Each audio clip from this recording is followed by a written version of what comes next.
I didn't have to think about it. At 6 o'clock, I'd like to call the April 2nd, 2024 village board meeting to order.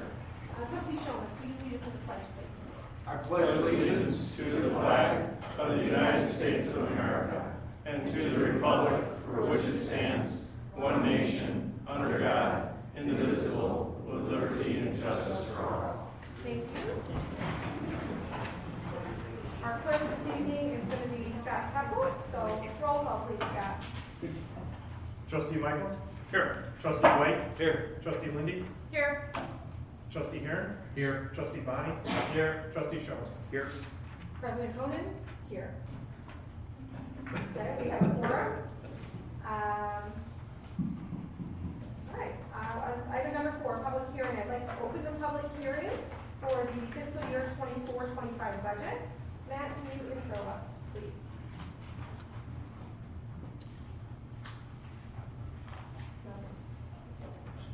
You're there.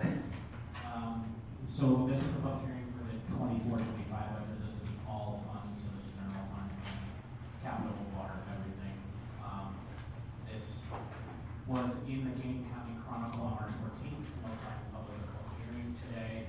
And then any comments? Thank you. If there's any public comments relative to the 24-25 budget, I don't have a specific list for that, but please, if you would like to make a public comment on the budget, please raise your hand. We'll have you come to the podium. This is just on the budget? Just on the budget, Not public the- hearing, okay. yeah. Okay, going once, going twice. 3 times we will close the public hearing. Okay, nothing under appointments and presentation. Airport report, Tony. No report. Thank you. Up next, we have public comment items scheduled for action this evening.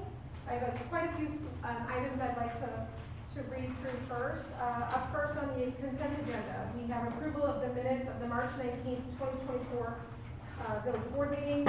B, approval of the vouchers. C, a resolution approving the capital improvement program for fiscal year 2025 through 2029. Item D, a resolution amending certain rates and fees for water and sewer. Item E, a resolution amending certain rates and fees for refuse. Item F, a resolution amending certain rates and fees for vehicle use fee infrastructure maintenance. Item G, a resolution amending certain rates and fees for new home fees. Item H, a resolution amending zoning, subdivision, and building permit fees and other charges. Under general business this evening, we have A, an ordinance approving a special use permit for community solar number 1 at Aurora Airport. Item B, an ordinance approving a special use permit, community solar number 2, Aurora Airport. Item C, a resolution approving purchase of rock salt contract for 2024. Item D, an ordinance adopting the fiscal year 23-24 budget. Item E, a resolution for 2024 through 2025, setting the number of liquor licenses per liquor class. Item F, approval of the 24-25 liquor licenses. Item G, approval of the 24-25 liquor license food waiver. That's everything up for vote this evening. So if there's any public comment, we do have a list. We will go through the list. You have 3 minutes for public comment. Again, I just want to remind the public that we are not interacting during public comment. Whatever your comments are, you might hear, if there's an item up for discussion, you'll hear possibly that item addressed during that conversation with the village board. So I just don't want you to think that your public comment isn't noted. We're just not going to interact at the podium. So with that being said, we do have a 3-minute clock we will put up, and Scott, call names. Just real quick. Yes, You, just to clarify, it's the 24-25 budget. the It is 24-25. 23-24. Sorry, thank you. It is so under general business, item D, the ordinance adopting the fiscal year 24-25 budget. Thank you, ma'am. Okay, go ahead, Scott. Yeah, just to note, there's 2 items for solar on the agenda today. The ones that are up for action is the community solar at the Aurora Airport. The residential solar, about the solar placement, that's under discussion item, so that if you're commenting on the residential solar, that would need to be at the second public comment portion. I just want to clarify that. So if I don't call your name, if you listed residential solar, that would be the reason why. So the first up is Kurt Mayberry. You have 3 minutes. May I just ask a question for clarification? I know you said that you're not gonna interact, but just so I understand what I think I understand, the board members tonight are gonna make the decision whether or not you're going to approve the special purpose. Special use. And upon approval or disapproval, you guys will then allow them to build, or they will not have the right to build. Is that what I understand? A is where special we're use at? permit allows that use on that property. Okay, so if you decide special use, then we have solar field. If that contractor moves forward, then Alright. yes. All right. Yeah, that's a contingent, yeah, there's stipulations in the agreement. Oh, you already started. Well, that's good. Yeah. All right, well, along with all the research I've done, I generated a petition, which I'll go ahead and pass around. And I submitted that to Prairie Glen and Dugan Woods, and approximately 160 homes.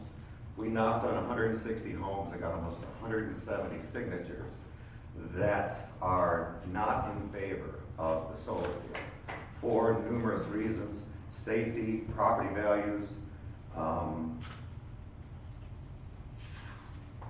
stuff like, there's been 2 crash landings and 1 crash with fatalities. And coming out of it, the 2 of them that were crash landings were aborted takeoffs, which they fly over and land in a field, which if there is a solar field, there's really not much chance of survival. All right, we canvassed.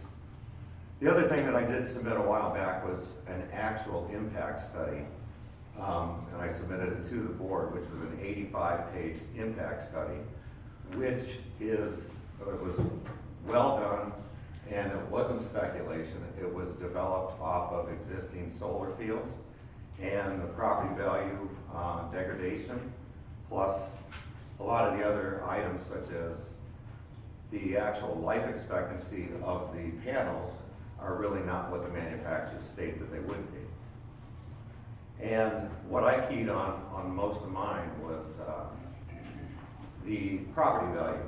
Okay, in that study it said that it charted up 6 to 30% property reduction. And in our subdivision and Prairie Glen, you average probably $400,000 to $500,000 homes.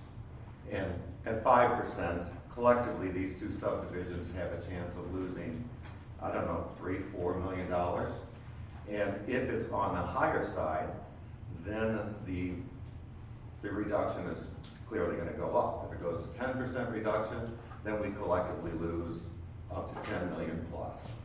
So that's a very large concern, and it should be a concern of the board as well, because we are the taxpayers and the residents of this community.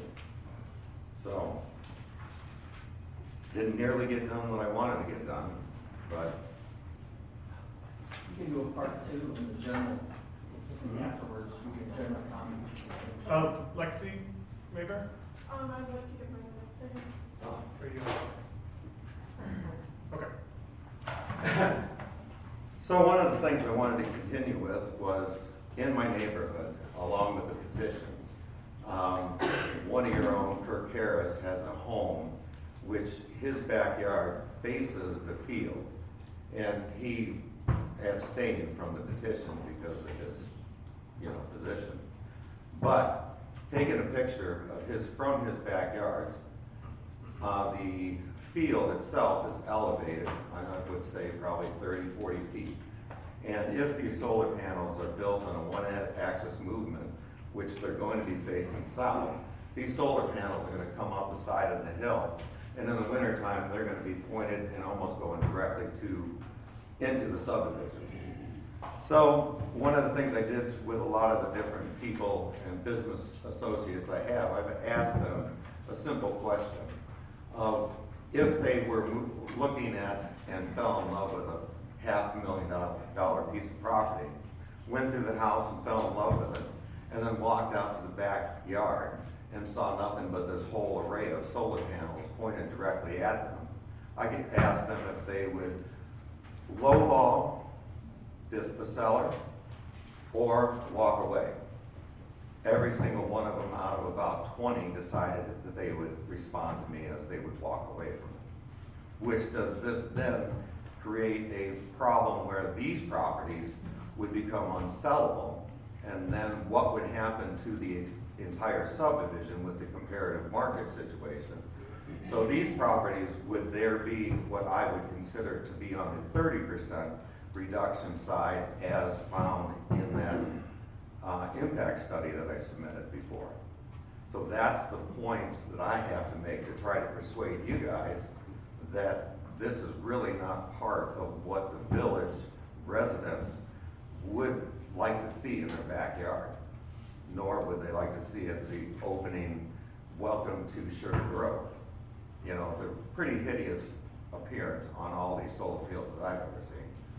Plus, there's a lot of fallacies about how long these solar panels. There's in that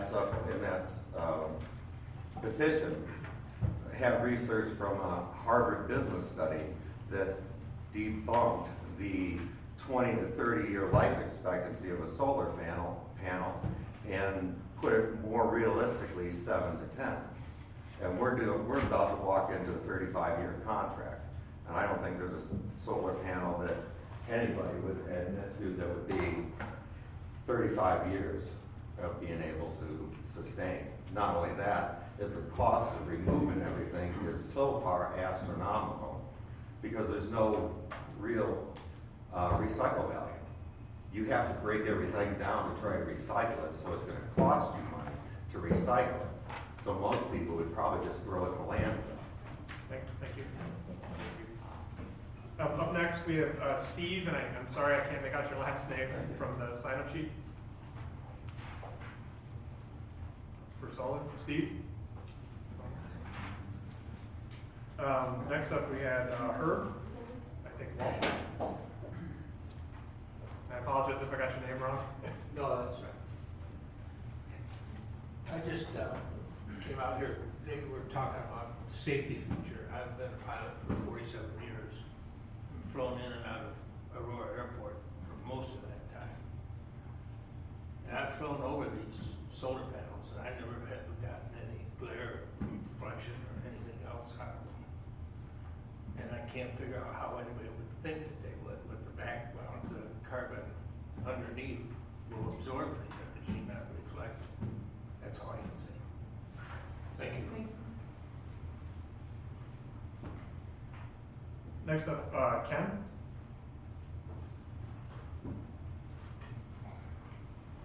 And can you say your last name, Ken? I just can't. Shaw. Shaw? Thank you, Shaw. Yeah. So actually mine's kind of short and sweet, just giving my opinion. I am backing 100% what Mr. Kirk says over there. And if he can have any time that I have left over, I invite him to come up to say more because I backed the study that he did. I'm also a resident of the Dugan Woods subdivision and I've been there 21 years or so. And I travel 30 through past the airport into downtown every day.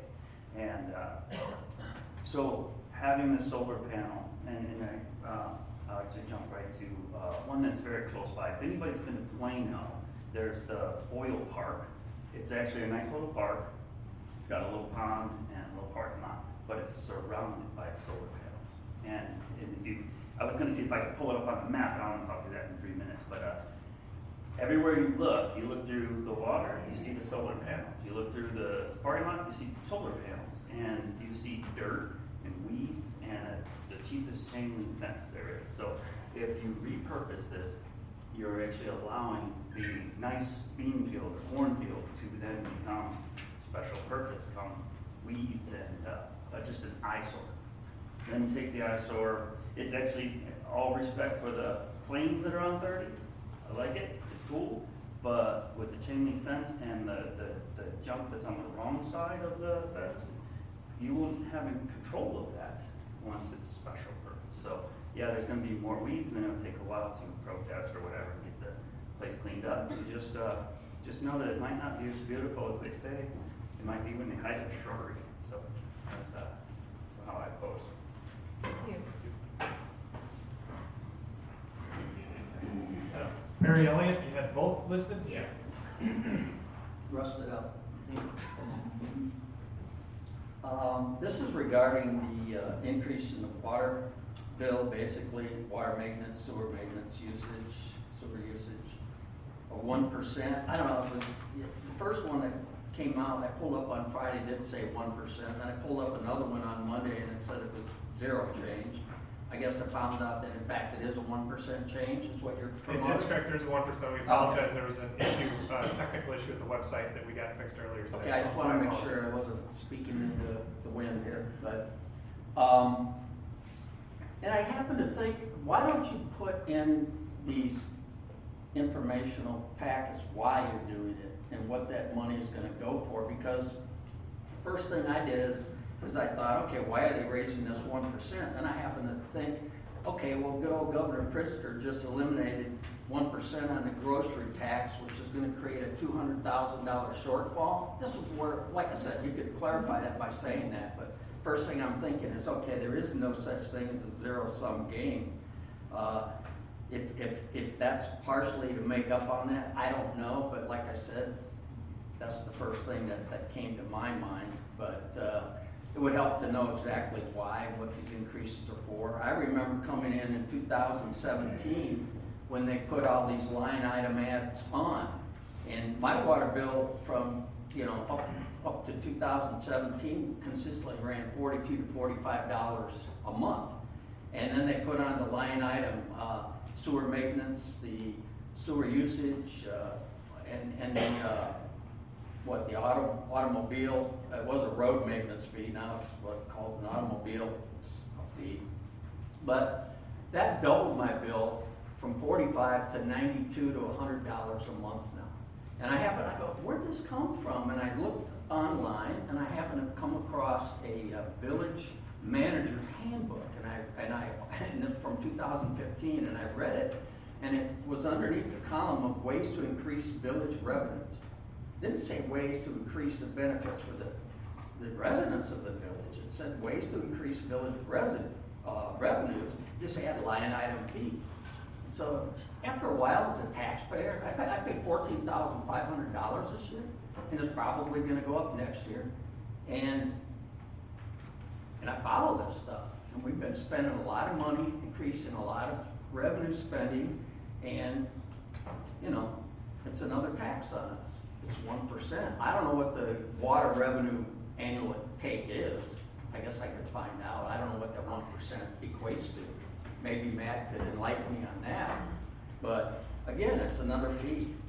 So anyway, that's all. Thank you. Thanks, Barry.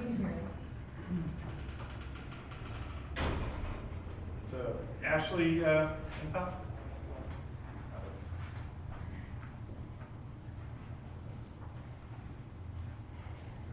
Thank you. At the last meeting, I voiced concerns and requests to the solar firms as presented.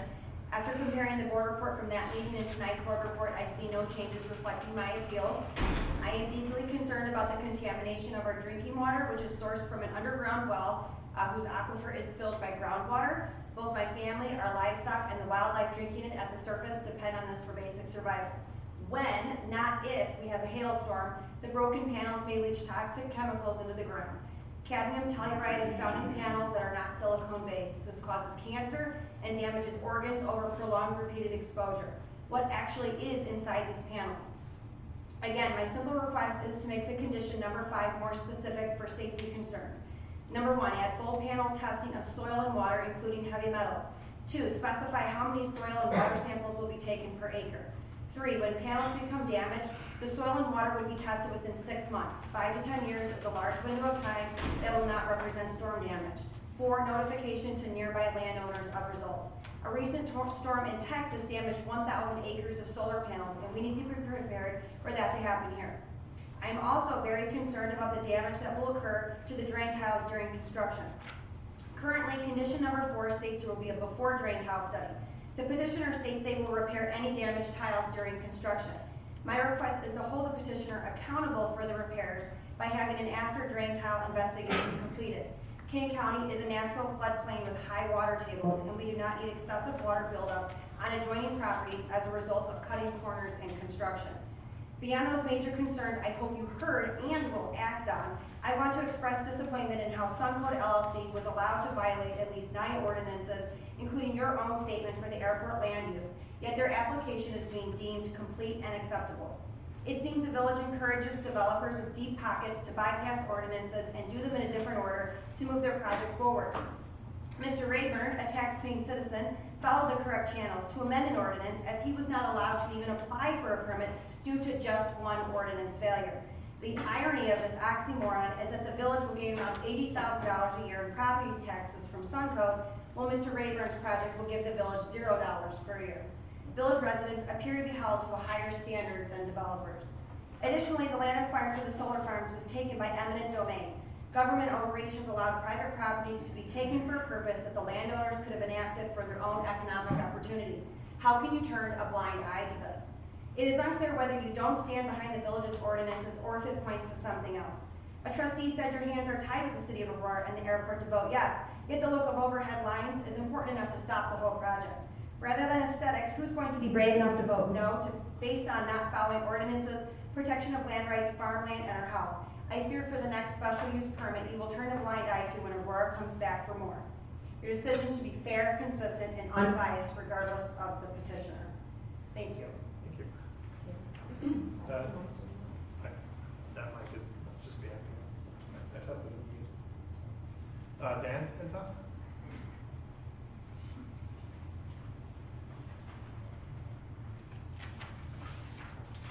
Board, regarding solar, have you been listening to public comment? Do you read your emails? Do you know your ordinances? Are you willing to say no to developers? Are you willing to look the other way for more tax revenue in exchange for failed ordinances and ruining our local environment? Are you willing to stand up for the city of Aurora? Those are my questions tonight. Board, please vote yes for roof-mounted solar on all sides of buildings and homes because this makes sense using existing infrastructure that doesn't require destroying any land. Mr. Rayburn came more prepared and knowledgeable on his request to the zoning board, unlike the solar developer petitions. His request is reasonable and aligned with almost all municipalities today. As for the solar factories, the board spent 3 times longer debating a leaf burning ban at the last meeting than asking or talking about these solar factory projects. You can ask the community their opinions on leaf burning, but not if they want mega solar factories in their backyard or community, as this is likely not the last one. Obviously, over 100 residents signing a petition against these solar projects doesn't mean much to you, but it should. How many people complained about smoke from leaf burning last year? Was it more than the solar petition? I think the residents would say no to mega solar factories if they have to look at it for 35 years and on all of the consequences that might happen. The tax base decreases with solar, so it's not a sustainable tax base. The village would be better encouraging 5 homes to be built in the undeveloped land at Settlers Ridge with equivalent average real estate taxes over 35 years than to approve these projects that wreck farmland. Let's go through the ordinances on solar like you did on leaf burning. Why not?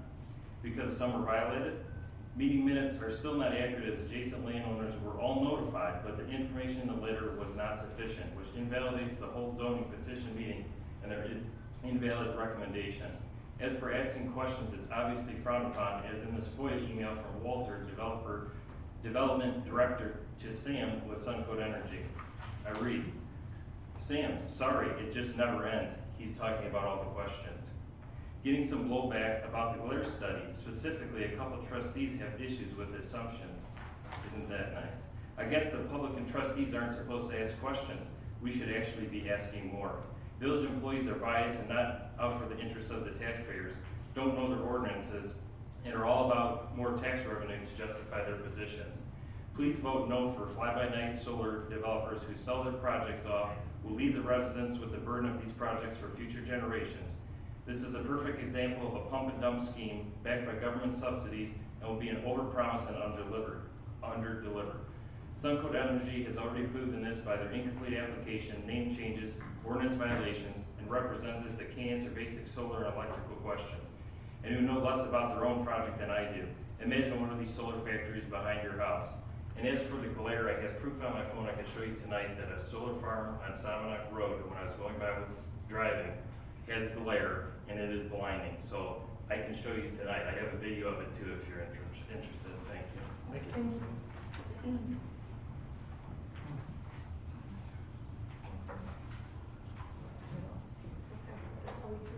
Yep, that's it for the list. Was there anybody that didn't sign up that wanted to have public comment for one of the items that is up for business tonight for vote? Going once? Going twice? We will close public comment.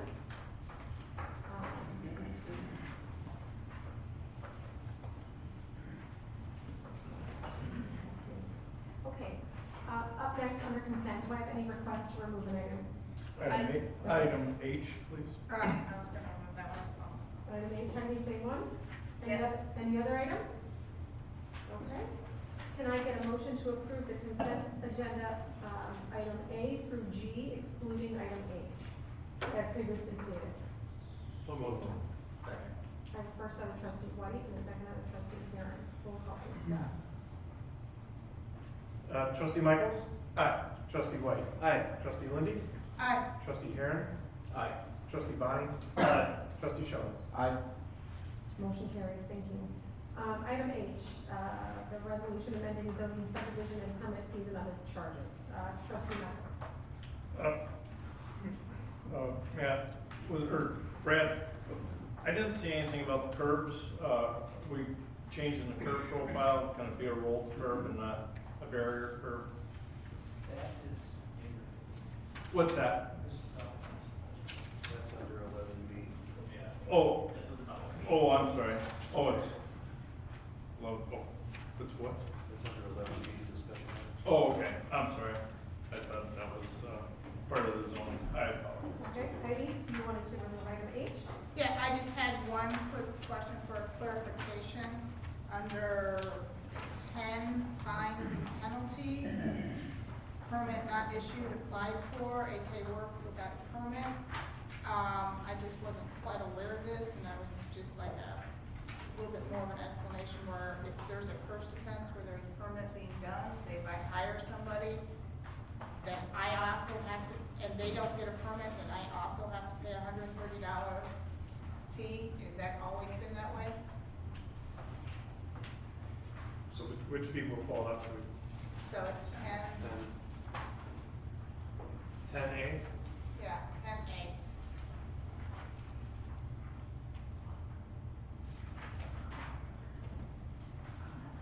So I'm just putting myself, I hire a contractor, I assume they're gonna get a permit, they don't get a permit, he gets nailed and he has to pay $250, then I also have to pay $130?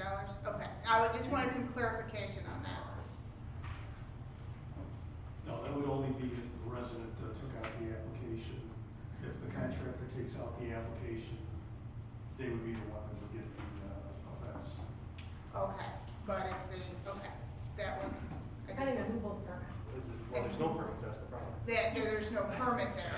Permit, no. So it's basically if the resident did the work, it's one fine, and if the contractor did the work, it's another. Right. So if I do work that I don't know is supposed to be permitted, and somebody comes and find me, the village finds out that it's $130. It's not, if I hire someone, a contractor, who doesn't take it out, we don't get both of them, we don't, okay. That was just my concern, that due to a bad contractor, you also get fined. It's not, okay, that was my only question and clarification. Okay, thank you. Any other questions on item H? Okay. Can I get a motion to approve item H as previously stated? So moved. I have a first out of trustee Heron and a second out of trustee White. Roll call please, Scott. Trustee Michaels? Aye. Trustee White? Aye. Trustee Lindy? Aye. Trustee Heron? Aye. Trustee Bonnie? Aye. Trustee Shawns? Aye. Thank you, motion carries. Okay, up next, we have under general business, item A, the ordinance approving a special use permit community solar number 1 for Aurora Airport. Walter.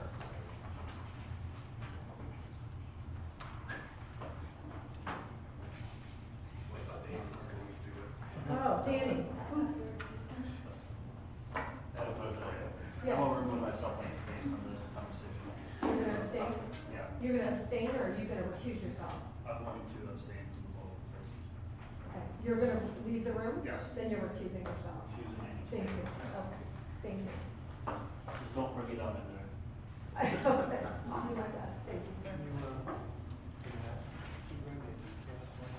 just letting you know. record, trustee Bonnie has left the room and is recusing himself from discussion and from the vote on items A, the ordinance approving a special use permit on community solar number 1, and item B, an ordinance approving a special use permit on community solar number 2. And the time reflecting is, whatever the time reflecting is 6:30. Okay, on the, community solar, one, located on Dugan Road, since the last time the board discussed this, a couple things have occurred. We did verify with the applicant that they would vary the existing utilities on Dugan Road.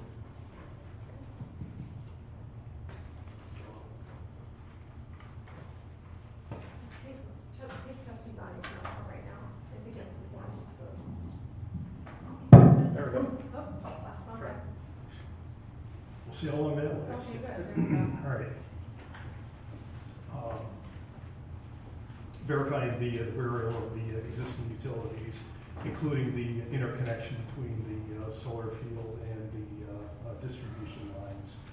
Other than that, on this location, there's no new news to add to the report that Danny had shared with you at the last meeting.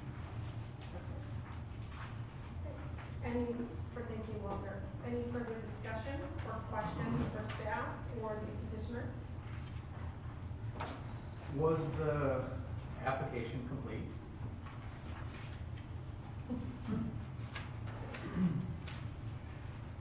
We have all the information that's necessary for a special use permit. The ordinance does include additional information, but it is, how do I put it? It's geared mainly for the building permit step. Things like, you know, who the electrical contractor is going to be that's going to be doing the installation. We really don't need that for the special use permit, but we do need that for the building permit. There's been a lot of talk about the drain tile investigation. That's information that is more useful at time of construction than it is in determining whether or not it should be located at this location.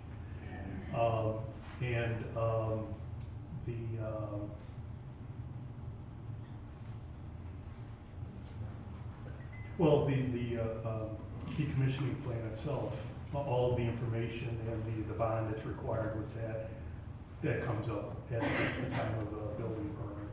So there'll be a second meeting, a second thing to come before the, well, No, the building permit won't come back to the village board, other than the guarantee for the decommissioning plan.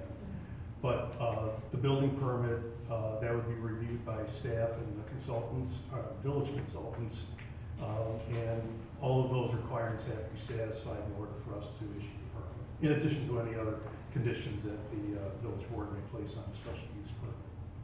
I guess the question is, does our ordinance say that they're supposed to file it as part of their petition? It does, but in the application of the regulations, it doesn't make sense to require that information at this step. The truth of the matter is, this is the first solar farm that we're processing. We've never used these regulations until now, and now we're finding they could have been written better. Not that this information is not necessary, it's not necessary at this time in the process. But it's required at this time in the process? Yes. Okay. So, And it's not been done? No, it hasn't been provided because I get why. Yeah. I get it, yeah. Okay. So we've identified the fact that this has to be tightened up. Right. Well, it's typically how we identify these things, and Yeah. they've been written a long time ago, and then you apply them in practical purposes. It doesn't work out this way. This isn't how the process Yeah, well- should work, and so we have to. Yeah, the long and short of it is, it made sense when we adopted the regulations, and until we had an actual application to apply it to, we didn't know. Fair enough. So it's a little, some things are out of order. So are we gonna correct the ordinance, or are we going to ask the petitioner to provide the additional information at this point? Yeah. Something needs to happen. I mean, it's up to the village how you want to process that. Typically, at least it's not unusual in special use permit, to add in this condition, that it must satisfy X, Y, Z requirement when things, for whatever reason, aren't submitted as part of the application, either because it doesn't make sense, or because it's just not feasible at that time, as you stated with the contractor, you're not gonna have a contractor prior to having a project. You don't have a condition of the permit where if they don't satisfy it, then your special use gets revoked. So you'd be looking at still the conditions that have to be satisfied under the ordinance, and so long as all the materials, in order to make those, because what you're doing is making findings of fact. So you have to have all the information that's necessary to make those findings of fact. If the findings of fact are met regardless, that would be approved. If they're not met, it would be denied. And then as a condition of approval, what many communities do is add, must satisfy stormwater ordinance to satisfaction of village engineer, must satisfy whatever prior to, and if they don't do it, it gets revoked. My understanding is that we don't have the authority to violate our own ordinance, right? I mean, it might be, and I'm just saying, if the ordinance is bad, we'll change it. That doesn't mean we can ignore it.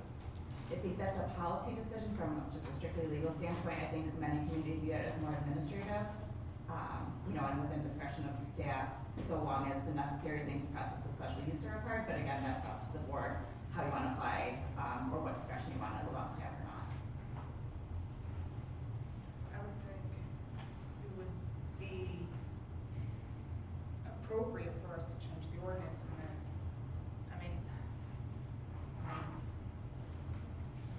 I don't know, I don't like the fact that our ordinance says this, and I understand it's not practical, you're not going to, know your contractor unless you know you can go ahead and build it. But, Okay, I totally hear what you're saying. So what I'd like to do is get a sense of the board's mindset regarding this application on the special use, regarding the technicality, okay, which we can address in a minute. And what I would ask is, for the petitioner's benefit, is that they walk away knowing what the vote would be, where we stand, because I don't want to drag a developer along to change this and then the board is a no, right? So if that's where the board lies, then before it's approved, if that's what the board wants to do, then we have to fix this before the formality of that, before the vote is concerned. But I don't want them to be on the hook for another 30 days or so, because this has to then go back. This would have So to. it's not an official vote, you're asking for a straw vote. I am asking for a straw vote to know, so that they know whether they're hanging in there. Walter? One more thing I want to add, it isn't unusual for the village board to approve a zoning application, whether it's a special use, a plan development, or even a rezoning, with a lot of conditions. And it's not often, but occasionally, we have applications where some information isn't provided or it's not complete. And the village board has made a recommendation that we'll approve it subject to you getting this information before you get a building permit or whatever the next step is. And that's what we see happening here, because they gotta get a building permit. And without all this information, they're not gonna get a building permit. Walter, I know you don't have it in front of you. Can we just go through the special use requirements and what, I'm looking at an email that was sent to us by a resident who copied the special use requirements. And what stuff is missing or misinformation as listed by the resident. So if you can verify the items that you did receive as part of the application, Danny, can you pull programs and pull it up for the board?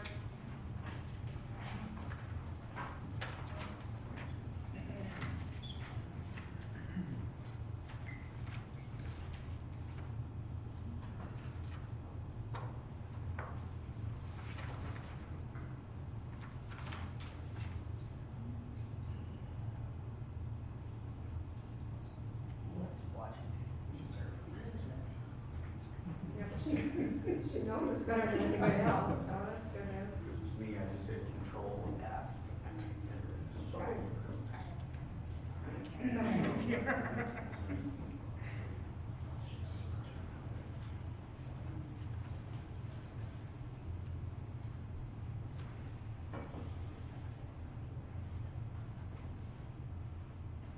under special use requirements.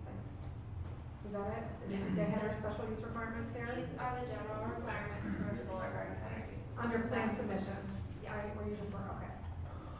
So item first, plat of survey. Or scale dimensional drawing.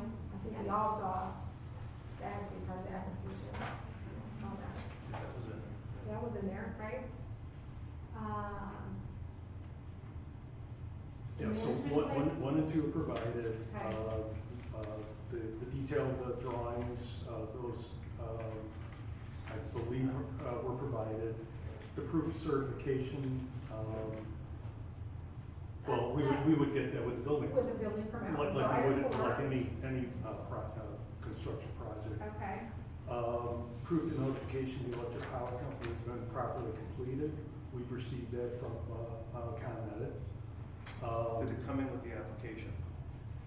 That I don't know, I have to defer to Danny on that. No, it came later. Okay. It's not as part of their original submittal, but Okay. yeah. Here's the- so that would put that, even though you've received it, that would still be a condition. Would that have come in before the plan commission meeting though? Yeah.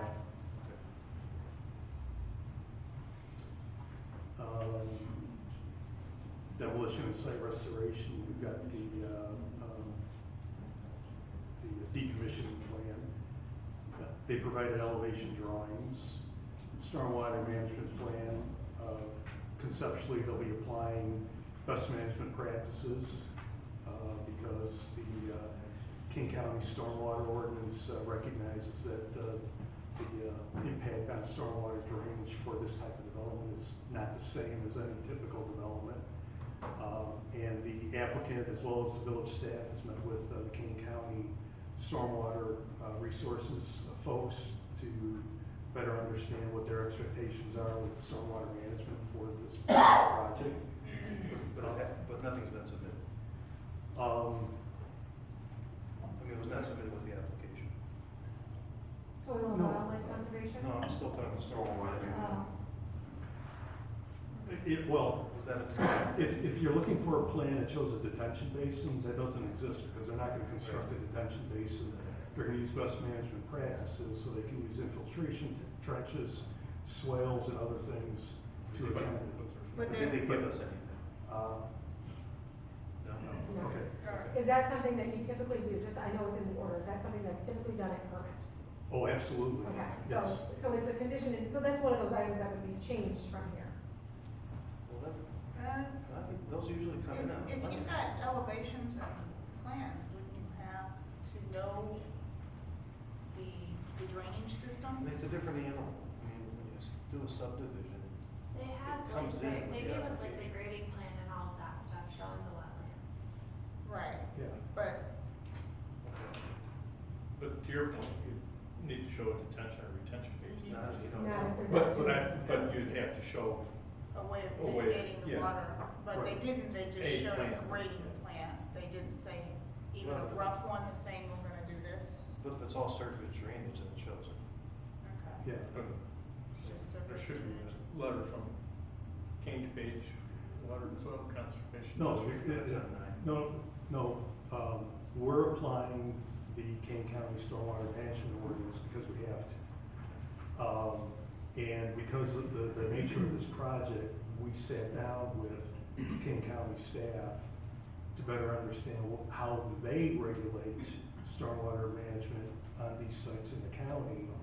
And they treat them differently than typical development because the impervious area is not as great as a development would be.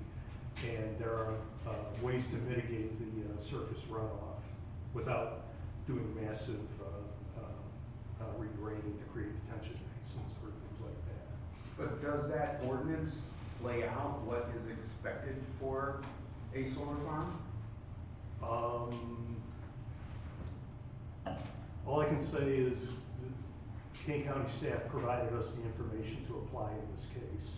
Okay, so we've got the guidance Yes. that we have since sent to the petitioner, Yes, and we're expecting an update in some of their documentation to reflect that. yes. Okay. And we would So the expect- answer is no, we haven't seen it yet, but yet we didn't direct them up front as far as what that should look like. But again, Okay. that's a level of detail of information that we normally gather with the building permit.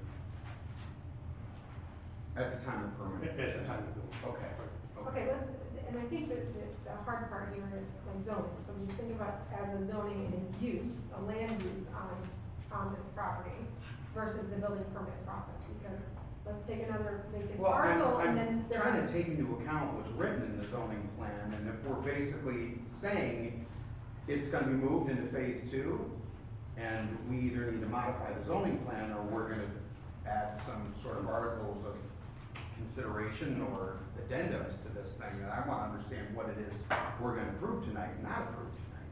I understand, but I think that this obviously needs updating, okay? And so it's going through the process of a zoning request versus a project. So if you look at this as a zoning request and not a specific project, because that's what they're asking the plan commission and then the village board for, is land use.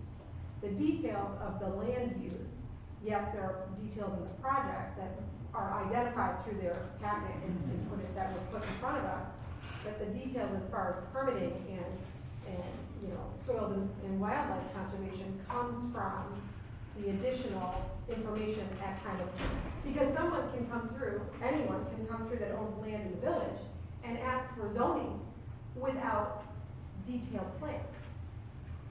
Whether we. Yeah, I know what we're asking for in this document. That's our problem. And that's what I'm trying to understand, okay, what are we going to move to phase two, and what do we need to consider here for this first part? And the number 9, they provided that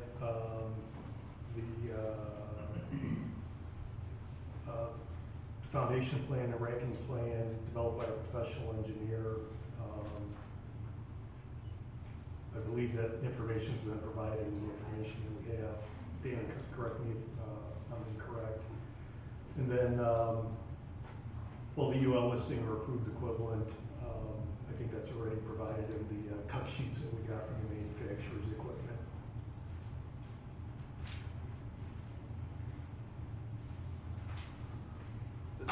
So Was the- there a foundation plan there? Because I seem to recall it saying that that would be, the plan would say that would be developed later. That's how they're proposing. You're right, yeah, I think there was. Okay. All right, so getting past the elephant in the room, that it may not be, we don't have a complete application. We don't have a complete application according to our. Where do we, I mean, Laura? I agree with you that we need to let the developer know where we're at on it. Yeah, so can we just talk about land use first, and then, have the board go through that discussion again? I know we touched upon it, when we talked about it in discussion last meeting, but certainly, if this packet were complete, and you had, you know, there are, in essence, approvals that have to happen for permitting, okay? But let's look at the land use and the actual solar, and some of the issues that the developer, or the contractor left the last meeting with were the glare study, which was an updated glare study was provided based on specific addresses. The ComEd, which was a takeaway last time on burial of power lines. I think of what other things I'm thinking missing. Now we have the safety issue. Well, the FAA as part, that came from Yeah. Plan Commission as FAA approval. It needs FAA approval, and so. There was also the question of, if we have issues with decommissioning or whatever, who do we go after or whatever? Do we have to go after the city of Aurora? How would, legally, how does that work? Because you can't really lean on against the city, and you can, but. Laura? Yeah, I thought that was why we had discussed putting that escrow in place. It's okay, so that's how we would just have it as escrow, okay. Okay. Are those things that were brought up last time satisfied? Have they been satisfied for you all that had consulted them? I know trustee Shomas, you were not here, so let's just give you a little update. So there was a photo that trustee might have that showed above ground power lines and a collection of power lines at a solar field. We didn't want the above ground array of poles there, so that was a stipulation that was put on the developer. My understanding was both sites, but I think staff was confused as to that, because I think staff said something to me about just the one site. I thought it was both when we left the meeting. Okay. Okay, yeah, I know you were here for that Hey, portion. I appreciate you dumbing it down for the item, Mr. No, and that's fine. There was concern about, the solar glare, so you should have received Yes, an updated. and that was specific- for solar two. I don't remember. The what it south was. side. Yes, Yeah. yes. Yo-yo. Yes. So, and then the FAA, I'm gonna have to find my document, but the FAA, requirement that was put on by the, Plan Commission, as I have researched, so I wanna add this, and if there's clarification that can be made, please do so.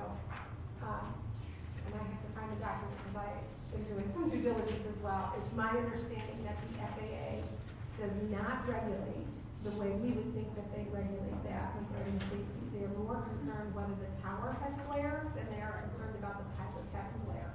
So they really put the onus back on the municipality. So the FAA is kind of, they used to be more of a governing body in this case, and now they are not. So that is my understanding. If that is, been, something has changed, I do have documentation that says that, so I'm just gonna, in my email, and I will find it, but that is my understanding. So if there's somebody who wants to, and I know we have the petitioners behind us too, but that, please come to the podium. Thank you. Just for the record, so it's easier to. Sure, no, absolutely. I just think they're looking at the air traffic control because it's a stationary tower, and so that's the best way to test the glare, and so it's similar depth as what you would be coming down on that.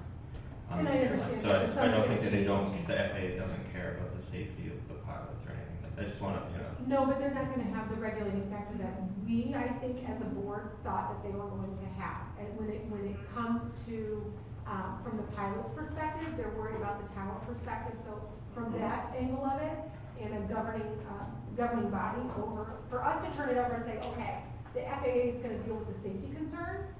I think that's the mindset of the Plan Commission when they approved it and put that stipulation in there. And I just wanted to address it to the village board that might not be the case, that we think it, the way they thought it was. sure, okay. I guess it's an interpretation, but that's completely fine. Okay, I'm gonna find it, because it was changed in 2017. Okay, let me find, I'm gonna find it. I also would just like to say this is not the first airport that, these solar panels would be going with. If you've flown and, most airports, a lot of airports have these. Boston, Dulles Airport in Virginia has a 16 megawatt project, be developed there at the edge of the runway. I guess I lost you guys, but. That's this all right, is just talk louder. It's a very common, addition to airport infrastructure. So. I would just caution the board against diving too far into what may or may not impact a pilot's line of sight unless anyone here has expertise to make those type of regulations. Typically, again, we would defer to an agency like FAA or somebody that does have that, they put the regulations in place around airports and, I just don't know here that that's a. In our world that ordinance, the though, village it wants does to get say into regulating. In our ordinance, it does say that we're regulating on glare. So, yeah, we Yeah, need that's one of the to, findings. So, we need to, I think, include what our due diligence or what our information is, our assessment, our best assessment of, is this going to cause glare to the pilots? Because it seems like that falls on the municipality to decide if we want to make that as part of the concern for the safety. Because it's not the FAA, it sounds like that is going to be dealing with glare with the pilots. But it's up to the municipality to decide if this is a safe location for that, based off of glare for the pilots. Yeah, I do have a statement pulled up from FAA that does talk about, and I don't know, No, it might go have ahead, statements go to the ahead. contrary, but Yeah. the one that I'm looking at right here does say that they're regulating the visual impact of such projects on pilots and on air traffic control personnel. Okay. Is that on the definition of that document that I cited in the meeting a couple I'm of weeks not sure ago? who cited what, but the Was it title is E4? FAA issues policy on solar projects at airports. Yeah, buried down in that article, I think there's actually an FAA policy number that's linked to it, but yeah, I think you found the same link that I did.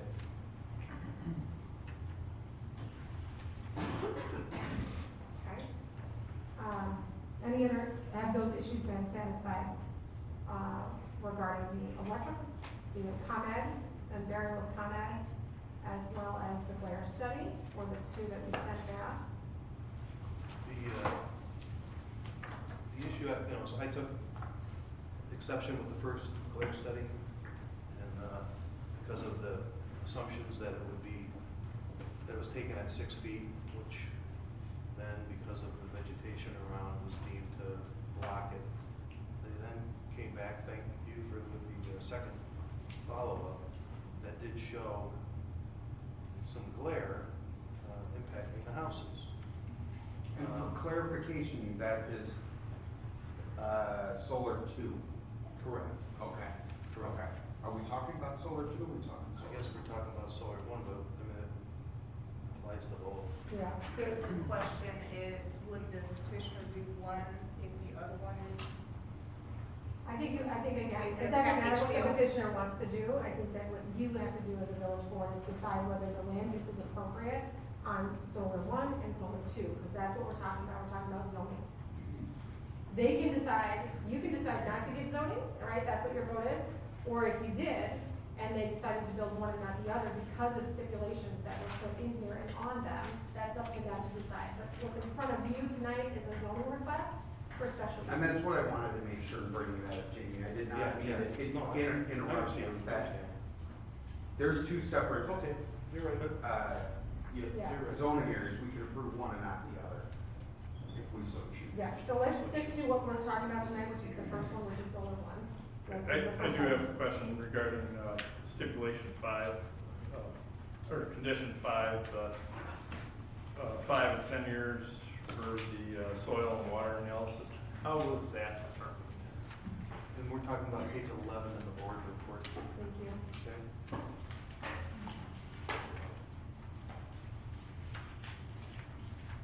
Those are benchmark.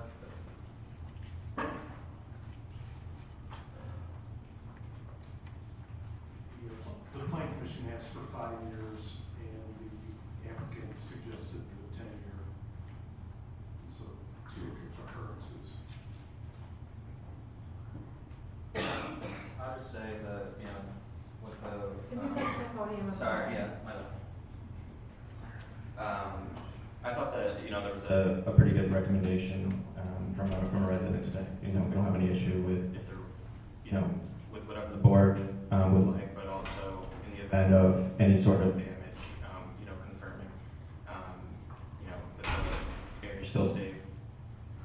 Caladium also just, we haven't determined, made final procurement decisions, but caladium is not water soluble.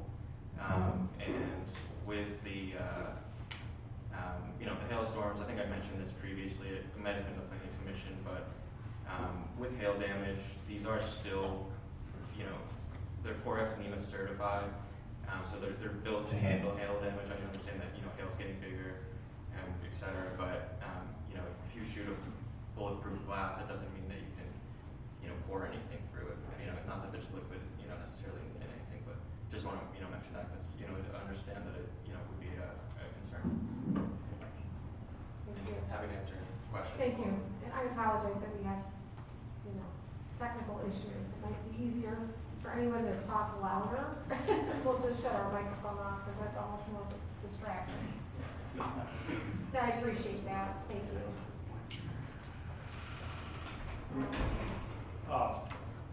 Well, what the petitioner just said, maybe we could put it in there, subject to more analysis if multiple panels are broke or significant. Pick a number, 20% of the panels are broke.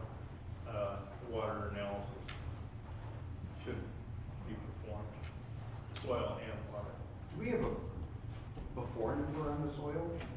We would definitely do a baseline Okay. beforehand, yes. Okay. I'm wondering if we don't,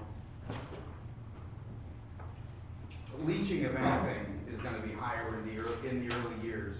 So I'm wondering if we wouldn't do that, and if they've agreed to 2 and 5 and 10, then maybe we do 2 and 7, But would it be? or 1 and 6. As the panels get older though, then wouldn't they be more likely to break? And then you would have. Well, if we're looking at breakers, I'm talking about, or at least doing an earlier sample. You're always gonna have higher leaching in the earlier times, no matter what it is, if you're doing any wash off. But I think what Trustee Michael suggested is some sort of stipulation after, there's visual indication of greater than X number of panels, and we would request an additional study to be made within X number of days after, whatever the case may be. If that's the way people wanna go, I think 20% is kind of a high number. Yeah. Based on Yeah, the panels. maybe 10%. How many panels, we had how many thousand panels on there? It was a lot. Yes, yeah. Okay. So how many panels does it take to contaminate somebody's well or? Right. Yeah. I Yeah. don't know.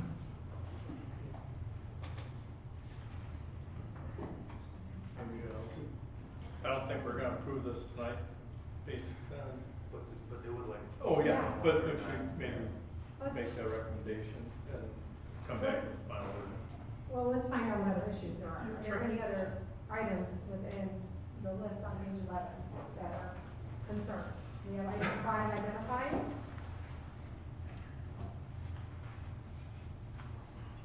The revised landscaping package would be Which item is that? approved Sorry. during the building That would process. be, yeah, all they're changing out are the shade trees to ornamental trees, which our code allows for that.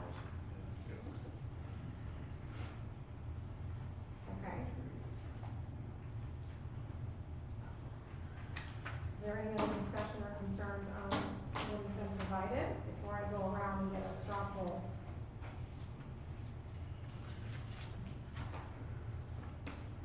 Okay. Hearing none. Trustee Michaels, I'm good with the ordinance. you're good with the Oh. ordinance, thank you. Trustee White, I would be a no. you do no. Trustee Lindy, That would be a no. thank you. Trustee Herring, I'm okay with the use. okay. Trustee Shomas, I'm okay with the use on solar 1. on solar 1, okay. Okay. So we have a majority of the village board. Trustee Brownie obviously will be recusing himself from any votes at any time, so we do have a majority on solar 1. So with that being said, it sounds like what we want to do is go back through our ordinance and make sure that is buttoned up and the application is complete before the vote actually happens. So that is where the village board is on solar number 1. So what I would ask then for the board is to make a motion to postpone item A, the ordinance, until date certain, which is our next village board meeting, so I apologize. I guess Laura, that's, the question is, do they have to start over again?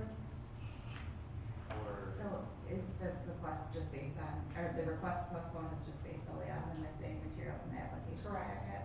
yeah. Again, typically, I don't think that you need to go back, you certainly can require it, but We can from amend a the legal ordinance. standpoint, yes, I and think, be retroactive. correct. I think that's what we have to do.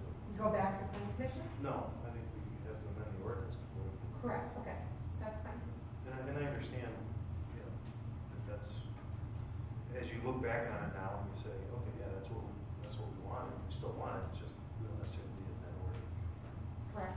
So I guess my question to you is, we are having a discussion about it, but albeit impromptu regarding this application. There's no other application in front of the village except for theirs. So I would request that this be amended, the ordinance be amended and brought back to the village board, the next village board meeting, under general business for discussion, Gotta go to the planning commission first. Oh, shoot. That's right. Oh, shoot. So I'm trying So we to, just, I think we just have to, what do we do, postpone it? well, yeah, I mean, I guess we don't have to put a date certain. Yeah. So what we'll do then is we'll ask for a motion to postpone, item A, the ordinance for the special use permit for community solar, until, 60 days.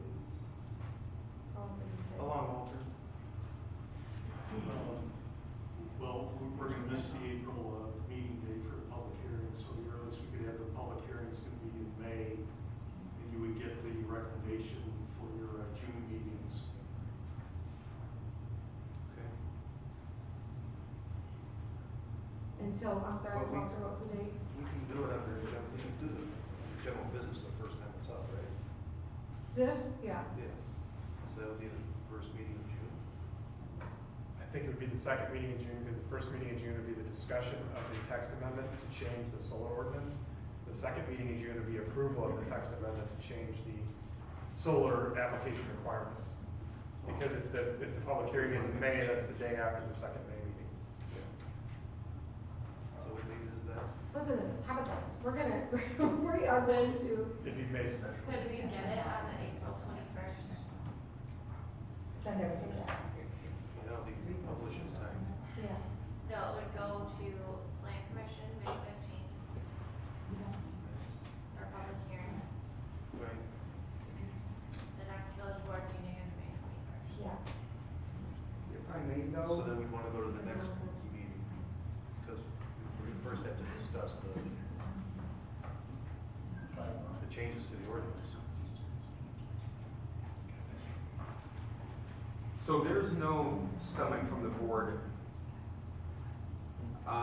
right now to do a, there was some,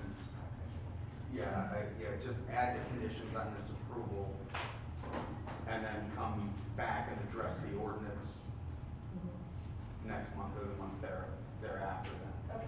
Right, you Where got do you it. draw the line on that for the next developer, the one after? Okay, that? all right, fair. Yeah, that's my, Fair. having. You're the lawyer and you're the Having architect, marketing so applications to the that's village. good, those are two Yeah. good, important data points. As an architect, you do your due diligence because you, very rarely do you I get know. I think in fairness to the applicant, we have a problem with it wasn't brought back to the village board, but they did what they were supposed to do, because there's certain things that they can't do that are within our ordinance, they can't do them today, right, in the beginning. So, they're not gonna go have an electrical contractor come here and have a conversation with the village board without again, it's the zoning part, so it's the application process that they did that they could fulfill of our ordinance, and that's how that process went forward. We have Yeah, I don't faulty think- information. I don't think anybody's blaming them. I think the hard part that we're having though now that I have is if we're sending this back to plan commission because we want these things amended and we want the packet complete as it should be submitted. Is their packet complete today if we were to make the changes and pull the things out that should not be in there as part of the special use application? Are we gonna pull out the items, so identified, one second. I imagine what's gonna happen is we're gonna have an amendment to the ordinance that says, application shall include this and shall be subject to these other things as well at a later date when they apply for building permit. Okay. That's what I'm. I guess Is that what I'm you're thinking, asking- Walter? What I'm asking you, is their packet complete in the eyes of the way you think we're gonna change that ordinance? So what I I don't mean is think that item matters. 4, well, it does if we're gonna send it back through, because this is what happens, is we don't wanna have a process where we identify something here at the village board and there's issues with it.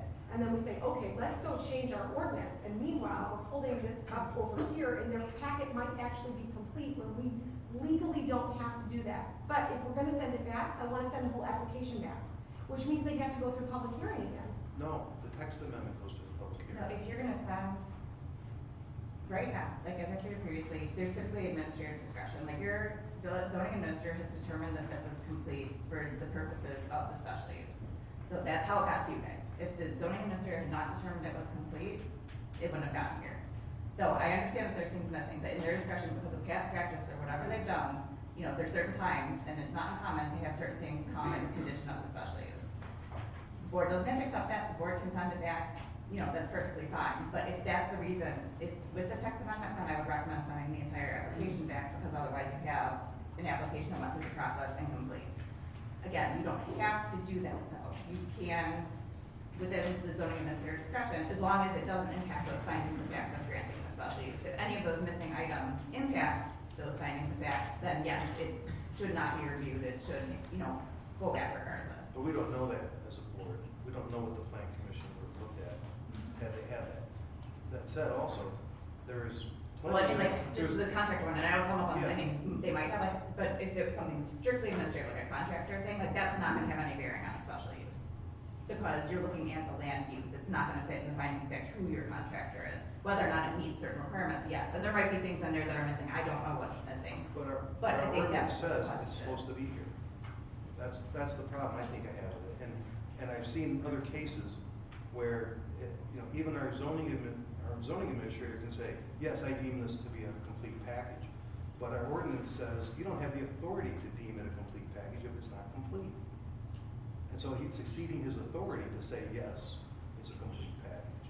I think that's the problem that I It's have. certainly an issue, yeah, the village board, Yeah. you know, it's certainly an issue, I'm just talking from the past practice, how things have been processed in the past, you wanna be consistent regardless of, you know, what the issue is in front of you and what your practice is. I hear what you're So saying. the practice has been one way and we wanna change it, that needs to be clearly communicated, and then everyone needs to be on the same page going forward.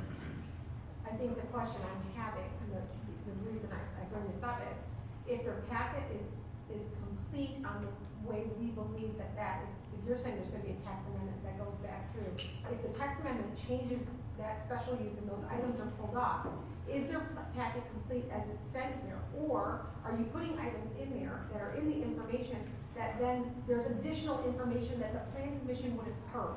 Because it sounds to me like the items that are being pulled off the list are items that are permit related, that would not go through plan commission. And therefore, it shouldn't have any bearing on their findings of fact, because it's permit related. So I'm trying to identify whether the packet is complete. Yes, we have a text amendment that has to go through, but is their packet complete as it sits here today? Based on a text amendment of removing the permittable items that would only be addressed during permit. And I guess that's my question for Danny and Walter. Are the permitted items, so that those are stormwater management, electrical contractor, well, the racking system.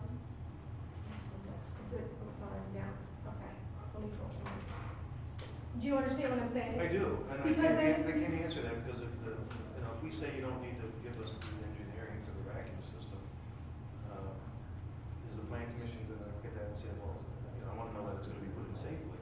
How do I make a determination that it's not gonna have an impact on, you know, the safety of our community if I don't have it to see it? I think that it goes back to, again, the items that are the permittable items versus if you're saying that that racking system needs to be part of the, I'm not saying that, I'm saying that I can't make that assumption for the plan commission as to whether or not they're gonna consider that. when they do it, when they, like, they might want that as a That they requirement. might have found that as part of the findings of Yeah. fact, I think is what I'm hearing trustee White say, that, yeah, that it presumably, it's not a black and white thing where it clearly would not have impacted it. I guess that's the sticking point I'm at the moment is if we're gonna change that, that's gonna have them provide additional information to the plan commission, then the whole packet has to go back through the process. That's where I'm at. That's where we should be at. If there's gonna be additional information that influences the plan commission, that is not provided in the packet as it sits today, then it has to go back through the process because that's additional information that the plan commission would then consider. Well, isn't that second Blair study information that the plan commission did not have? There's a lot of times that additional information comes Right. back, we're not gonna do that with every application, right? So there's a lot of times where information comes back to the village board because of recommendations out of the plan commission, that we get updated information and then final determination is And made. that Blair study was not, second Blair study was not a required Blair understood some. Oh, that's true, Yes. that's true, that's true. Go ahead, Walter. No, the glare study that's required in the special use ordinance was Was provided. provided, it was Right, just you guys asked additional. for additional. Additional, Right. got it, Yeah. understood. I'm still at a loss as to, are we sending the entire application back to the planning commission? Please, Tracy, come on up. Kelly Helen, on behalf of the petitioner, I guess my contention would be 99.9% of the time, the planning commission doesn't review stormwater, they don't look at it. Would the board be agreeable if, prior to the building permit, being issued, that we came back to the board for approval of the stormwater, the RACI, and the engineering? I think this is my other question, more for our attorney at the same time, is, are there any legal ramifications for, I mean, you're saying, that as best practices, this is how we've done it, and then we put these stipulations in, and it's happened before, when things come back in front of the board, and you're putting additional stipulations on it. And you're approving subject to those stipulations. And our contention would be the board is actually putting more restrictive restrictions than the plan commission recommended, so there's no need to go back to the plan commission because it's being restricted further by the board's recommendation. I'm not disagreeing with you on that, Phil. Yeah. I'm sorry. I'm more concerned about us following our ordinance. That's Yeah. justifiable. At the end of the day, the question is the board comfortable waiving an application requirement? I mean, because that's essentially what you're doing. Your ordinance is, you have your application set in your ordinance. The board has the discretion to waive provisions in its applications, as with any application. Are we, or does that require a variance? No, it's for a variance. For an application? No, I No, don't. if you're asking to not have to comply with something. No, in the it's not ordinance, to comply. It's to waive on a certain circumstance to the timing of something. Because we're still getting all that information before permit or construction. I guess I'd like to find out whether our ordinance allows it. I mean, it's like with any application that the village has. I mean, I think there's many applications you have where you might waive the timing on things. And with it being a special use, it's not precedential as far as other developers go. But again, that's, I mean, that's policy. If the board wants to be stringent, and that's 100% within your purview.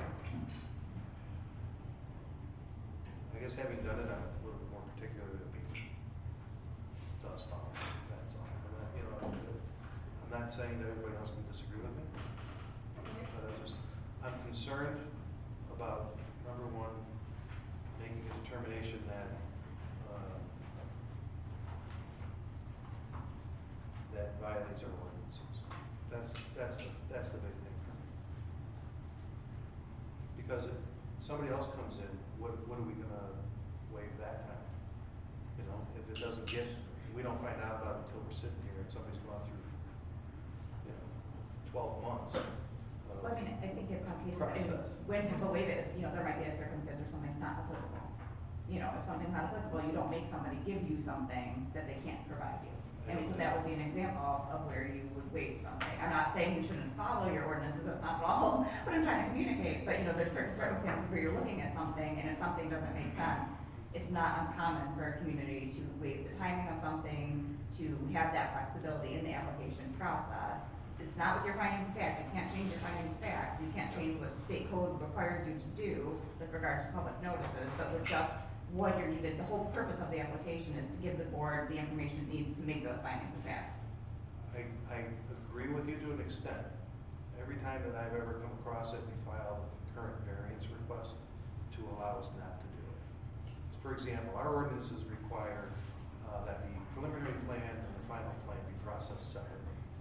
But if it's like a one-lot subdivision, you add a variance that allows you to process both at the same time.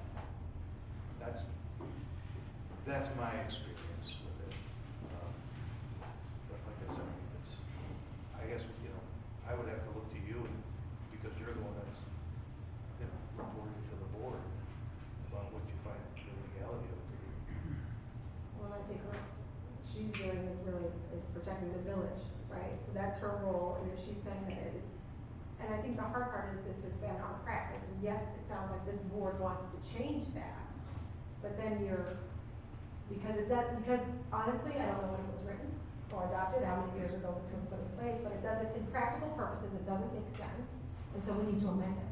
But that's not how this applicant came here, and it's not the applicant's fault that that process doesn't make sense. And that's where we're at. So what I would say to you is, if there's no additional findings of fact that is gonna be put in front of the plan commission because it's truly coming at time of permit, then for all intents and purposes, this application is complete. There's no additional, and they should, because otherwise you're saying they have to go back through public hearing, right? To what? Go through those steps without getting any more additional information, that we're not gonna put that burden on the plan commission because it's not gonna change the outcome. We're looking to tighten up our ordinance on the timing of when, and that's what Danny did when she took that application, to say, we don't need this now, we don't need this now, and as the planning administrator made that determination, that's her authority to do so. I don't know that it's her authority to do so. That's what I'm saying. And that's what I think. I mean, I Laura- hear enough concern here that, I mean, the most conservative approach is what I'm gonna advise, and that would be to send the whole thing back, because there's enough questions that have been raised, and what. Or if you wanna just Yeah. push it to the next meeting, if you can give us an opinion on that by that time. Well, the I hard don't part is think you if don't I'm want, wrong. I just don't wanna, understood, but we also don't want to kill the clock for the petitioner who is looking for a determination. well, we still have to do the text amendment, right? We do. And so, when's our next meeting's 2 weeks? And if the text amendment's not on until the May meeting anyway, they would have enough time, if the village attorney determined that they had to go back to the plan commission, they would have enough time to publish. But there's also an added expense, and we relied on your staff and your board's recommendation in the last two meetings that you've accepted this. I think the more prudent course would be put a condition on there that if you don't feel our application, which we do feel is complete, that we come back to the board before permit and you review our stormwater, you review our engineering, and you review our ranking. And it may be that the village attorney determines we can do that.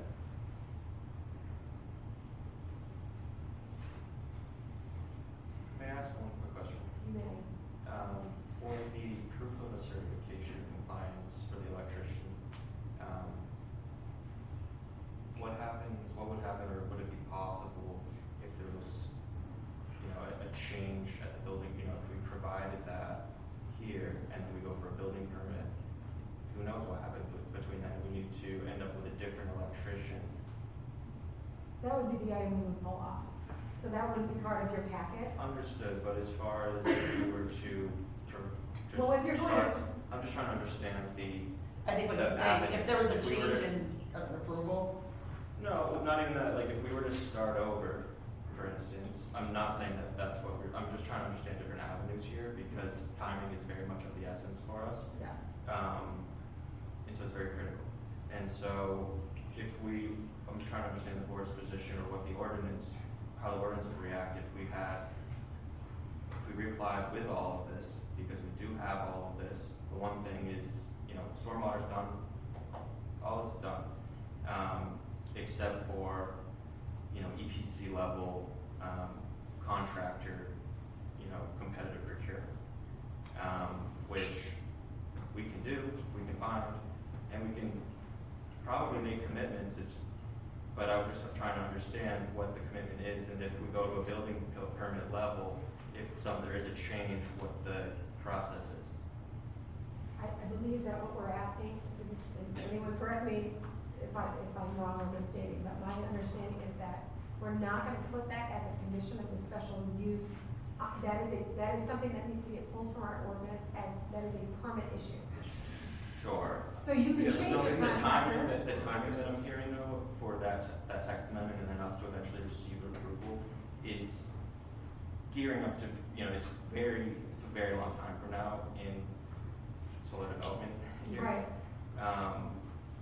And so I'm just trying to understand if there's a quicker route for us if we do, or to resubmit with a full application. And I'm not, I'm just trying to understand, and I still have to do the math myself, but just trying to understand what the landscape is here. And I totally agree with you, as I feel like this is an issue that was raised here that you weren't. Yeah, I didn't know that there was any 100%, issue here. and I understand that, truly understand that, and it sounds like the board, obviously, what was an issue that was raised by a resident has been brought into the attention of the village, and trying to rectify that, so Part of the that process. this doesn't continue. That's where we're at. It's That's fine. sensitive to the fact that you have spent money to go through the plan commission and go through this process to get to a vote over land use. Okay, so I understand that side as well. So I wanna make sure that, as we go around the room and we understand what board members are, Jamie, I think it's clear where you stand on this. Heidi, I assume that you're in the same camp, that you want this amended before a vote. I would, yeah. Yes. Trustee Michaels? I'm good with the text amendment. Are you good with the text amendment, or are you good with, because the other component is how we've operated in the past, which is making them conditions? No, it's not. Yeah. So you're How saying, we've operated in the past is that we can add conditions to it, but they're not application conditions. In the past, it's always been, here's your submittal checklist, you submit everything. Or you, this was in place, how many years ago, when the last submission came forward? this has been in place for a couple of years. No. It was when I was on the plan commission, it came up. At least since 2015, maybe even earlier. It was amended while you were on there. Yeah.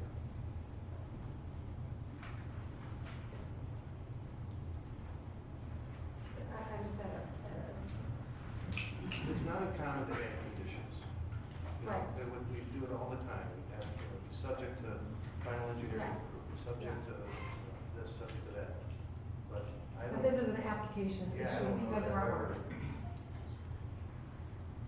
All right, Laura, And if I can ask one more question, please. is your hesitation or your stroke of voting no just based on the process or the actual use? Mine was not based, mine was based on the use.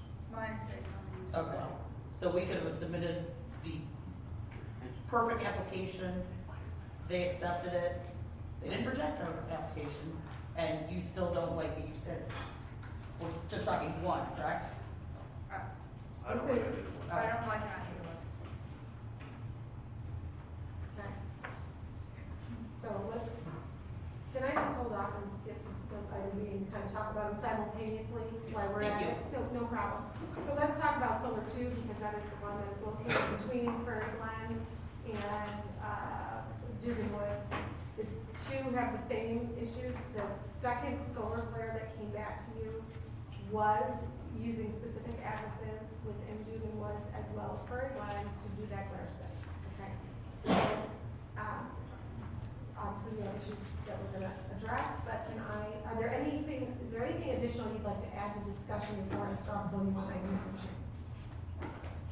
I wanna understand though, based on the addresses, right, and the findings within that report are, potentially, it looks like 4 hours during the course of the year, where 2 addresses are being affected by the glare study. Is that what I understand?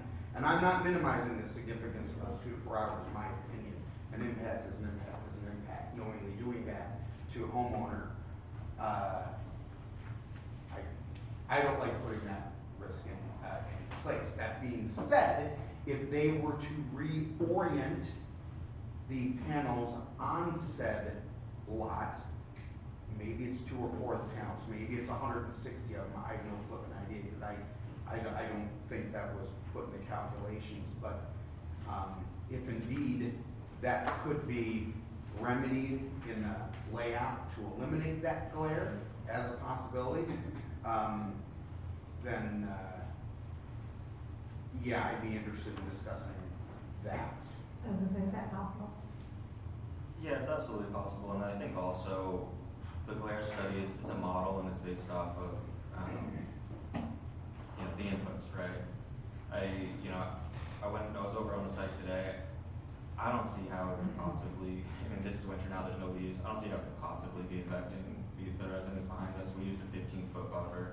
I think the trees are probably taller than that, so I think for something like that, we can do a more in-depth analysis and also reorient panels. So we can look at that and see if there's a way to eliminate, bring that down to 0. But it seemed like somebody would have to be like standing on the roof, and it's not a survey, like As this is long as not a I have professional survey a or anything. report that could potentially come back with homeowner, saying you're bleaching my siding, whatever that instance could be, I'm definitely not comfortable, as a trustee voting for that. Sure, I think it's also worth noting this, the way that, sorry. I just want to say, it's also worth noting that this was, the lowest, amount of players, so it's the green, not even the yellow, as well, so. Sure, sure. But It absolutely. doesn't matter, I got a statement that says that. Understood, so we can look at that for, understand your position, so thank you. Trustee Michaels on item number 2, solar field number 2. I'm good with the, Okay, thank you, sir. Trustee White? No? Trustee Lindy? No? For the reasons that Trustee Sharma said, with being as close between two neighborhoods as the second site is, I would also be a no. Okay. It sounds like solar field number 2 is a majority no as a special use on the south side of the road. Okay, with that being said, neither item will be voted on because of the, tax amendment that has to, go back to the planning commission. So, am I sending it back after the return? Is what the public hearing for? If we're sending it back, I'm sending it after condition. But yes, okay. So can I get, we're gonna do it separately, can I get a motion about how many days to be determined on the, I'm just gonna put a window of 120 days, it comes back anytime between that time. Okay. if it's gonna go back through the whole process, is there any need to vote at all?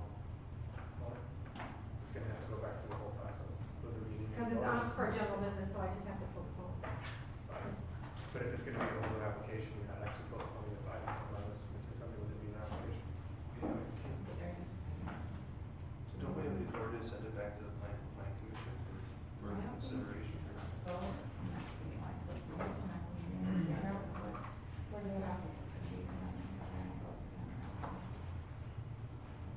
Yep. So bring it back to the village Because board. it won't be in time for planning commission this month anyway. So Okay. That makes sense. I'd make a motion to postpone, what is it, Item, just do it by item A as previously stated. Item 9A for our next board meeting. Okay. Do I have a second? I'll second. Thank you. Trustee White and trustee Michaels. Roll call, please, Scott. Thank you. Trustee Michaels. Aye. Trustee White. Aye. Trustee Lindy. Aye. Trustee Herron. Aye. And trustee Bonnie is not in the room. Trustee Shawns. Aye. Okay, motion passes The 5-0. motion to Postpone. postpone item 9B until the next board meeting. Could you repeat, that you couldn't hear the first one? Microphone, please, sir. Just, we're postponing to the next meeting. Both of them? Both. Both of them, okay. Yes. Okay, I'm sorry, did you finish that motion? I apologize. Can you just restate, please? Chief? Sure, I would make a motion to postpone item 9B until the next board meeting. Second. Thank you. First out of trustee White, a second out of trustee No, let's just. Michaels. Roll call, please, Scott. Trustee Michaels. Aye. Trustee White. Aye. Trustee Lindy. Aye. Trustee Herron. Aye. Trustee Bonnie's not in the room. Trustee Shawns. Aye. Thank you, motion carries 5-0.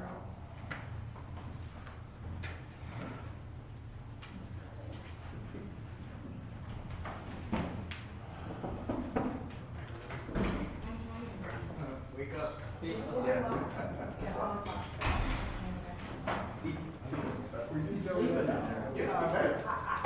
I have 7:30. I'll sleep without her. I have 7:34 for the record, and trustee Bonnie is back in the room.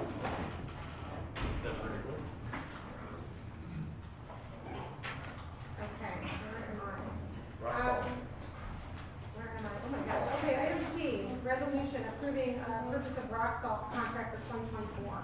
Brad? Good evening.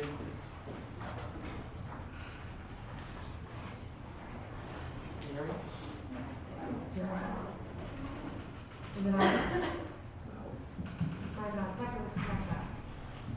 No. It's there, it's just not, okay. I hear it. Okay.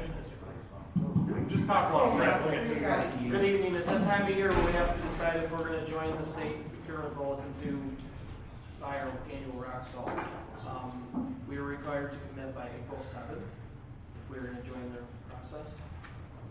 This is something we do annually. We figured it's been the most cost-effective way. And based on what we ended up with the end of the season and what we're gonna probably need for next year, we're looking to buy 1,200 tons. And is that the minimum we can buy if we're part of the state contract, Brad? Yes. The max is, the minimum we could buy is 80% of that, and the max is 100%. So that's 100%. Thank you. Any questions or discussions for Brad? Make a motion to approve the resolution C, 9C. Thank you. Second. First out of trustee Michaels and the second out of trustee Karen. Roll call, please. Trustee Michaels. Aye. Trustee Heron. Aye. Trustee White. Aye. Trustee Lindy. Aye. Trustee Bonnie. Trustee Shomel. Aye. Thank you, motion passes 6-0. Up next, item 9D, an ordinance adopting the fiscal year 24-25 budget. Matt? All right, so in front of you, you do have the 24-25 budget. There weren't many changes from the last three budget workshops till this one. One was adopting and implementing the elimination or the anticipated elimination of the grocery tax. And then since then, we have received the tax extension reports from the county for the TIFs. So that's just adjusting based on the actual tax extension that's going to be happening. Those are the two changes from the last budget workshop. So there's discussion on all funds. If there's anything that the board wants to discuss to make changes, we can make the changes, and I can make them before filing. So if there's any discussion or changes needed. Okay. Thank you, Matt. Discussion or questions for Matt? I'd like to recommend that we pull the rebranding out of this budget. I just think that it's going to lead to future tax increases, and at this point, we have other expenses that we need to concentrate on. How does it lead to future tax increases? Because we're going to have to repaint the towers, we're going to have to repaint the trucks, the squad cars, things like that. Okay, so when the towers have to be repainted, as an example, will get repainted if you rebrand a new logo, or if you repaint, you're not painting around the existing, so it gets painted again. So that, to me, is an item that's, it's just a cost of maintenance and home ownership, municipal ownership. It has to get paid at some point. I would never suggest that the village spend money to repaint anything until it's warranted that it get repainted. But if it will get repainted and the consideration is that you're gonna do something different, then that's what those funds are for. It's not getting spent necessarily by the village, it's being earmarked within the budget, to have future discussion with the village board to decide whether you wanna do it or not. I understand you've been opposed to it from, through the budget process, for the record, that is noted, but I think it's worthwhile having it in there, as a discussion item, and when those funds don't get spent, they go unspent.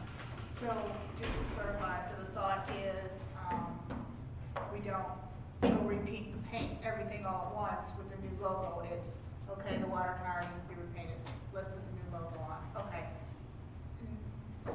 Down the line, oh, this needs to be repainted, all right, use the new logo. It's a gradual replacement? Yes. The other thing that I think that we just, because there was an item of discussion that I had with staff, is other things that other municipalities are doing, is they have, and this is part of an enhancement discussion, as we have an enhancement committee meeting, and they're excited about it, but it needs to be brought back, here through Scott, also as part of rebranding, is potentially talking about mascot like other communities have. So we have St. Charles, we have Geneva, you have, Yorkville, they all use the fox, right? So the fox is their logo brand, if you will. The village doesn't have something like that, that is easily recognizable by whatever that item may be. So I think there's a larger discussion that we wanted to have with the village board. Without taking it from the budget, it was earmarking dollars for that, whether it goes anywhere, it's a discussion. So that's why I would recommend that you leave it in the budget.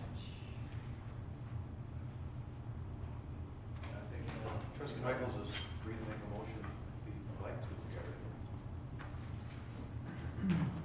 Okay. Yeah, if you want to make a motion with a total. Okay. Make the motion to approve the, adopting the fiscal 2024-2025 budget, removing the rebranding portion of the budget. Do I have a second? Going once? Going twice? Motion fails. Can I get a motion to approve item D, the ordinance adopting the fiscal year budget 24-25 as presented? I'm sorry, this did. Thank you. Do I have a second? Second. Long break. And the first on trustee Bonnie, second on trustee Heron. Roll call, please, Scott. Trustee Bonnie? Aye. Trustee Heron? Aye. Trustee Michaels? No. Trustee White? Aye. Trustee Lindy? Aye. Trustee Jones? Aye. Thank you, motion carries 5-1. Up next, item E, a resolution for 2024-25, setting the number of liquor licenses for liquor class. Matt? So I'll be addressing these even though they're from Tracy. So the next three are all liquor license items. This first one is setting the number and fee for the liquor licenses. In here is, there are no new licenses that are being applied for. These are all renewals. The only change in here is adding $100, which is the board has discussed this fiscal year. This is basically putting into the ordinance $100 for the temp license if you have a current existing license. Under what circumstances would that come up? So this has come up for the Legion for, I believe it was either Memorial Day or Fourth of Yeah, July, Corn they Boil. had, and then Corn Boil as well.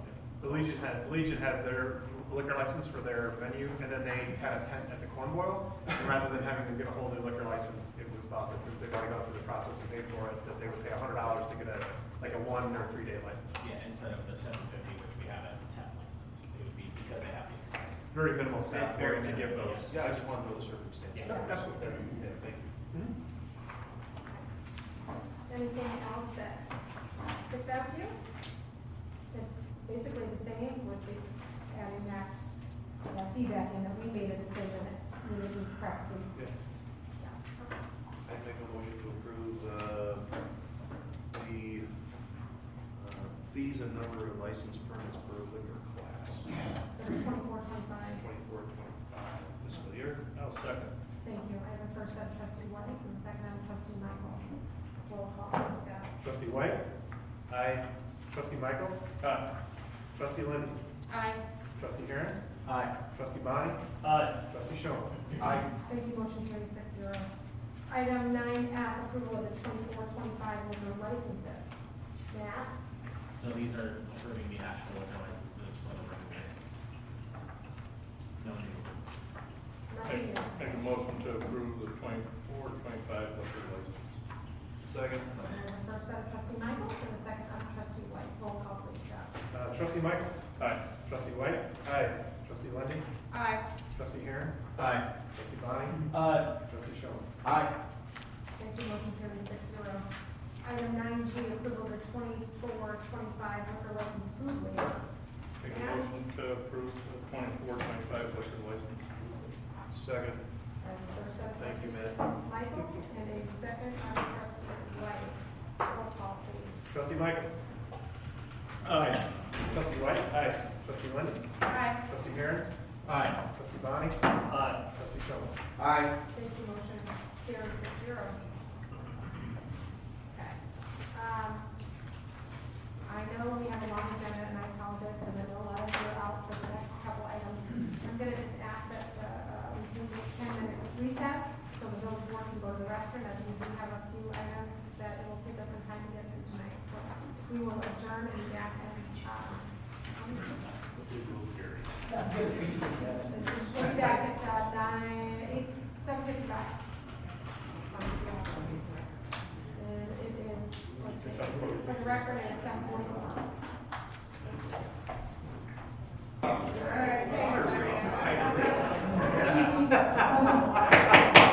You know what? I have 7:57, Terry.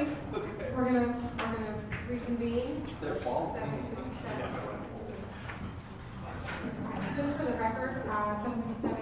Roll call again, please, Scott.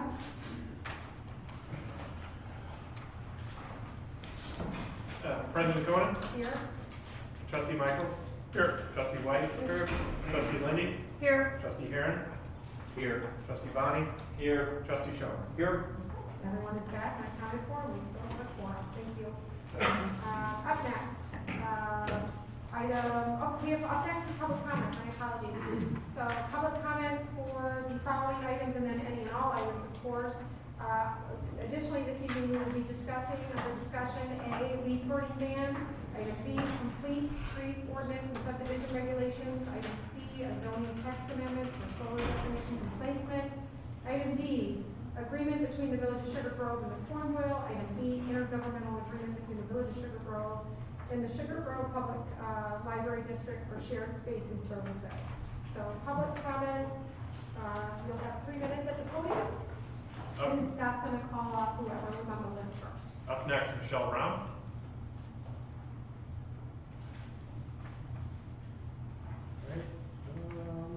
And I think it starts with a J. They wrote their name in cursive. I apologize. Last name starts with an M. Also sign up for burning. I signed up, I didn't see that I had to do it, printed or anything. I don't want to speak, I just want to hear where some of the facts are coming from. Okay, very good. We have Mike Rayburn signed up for residential solar.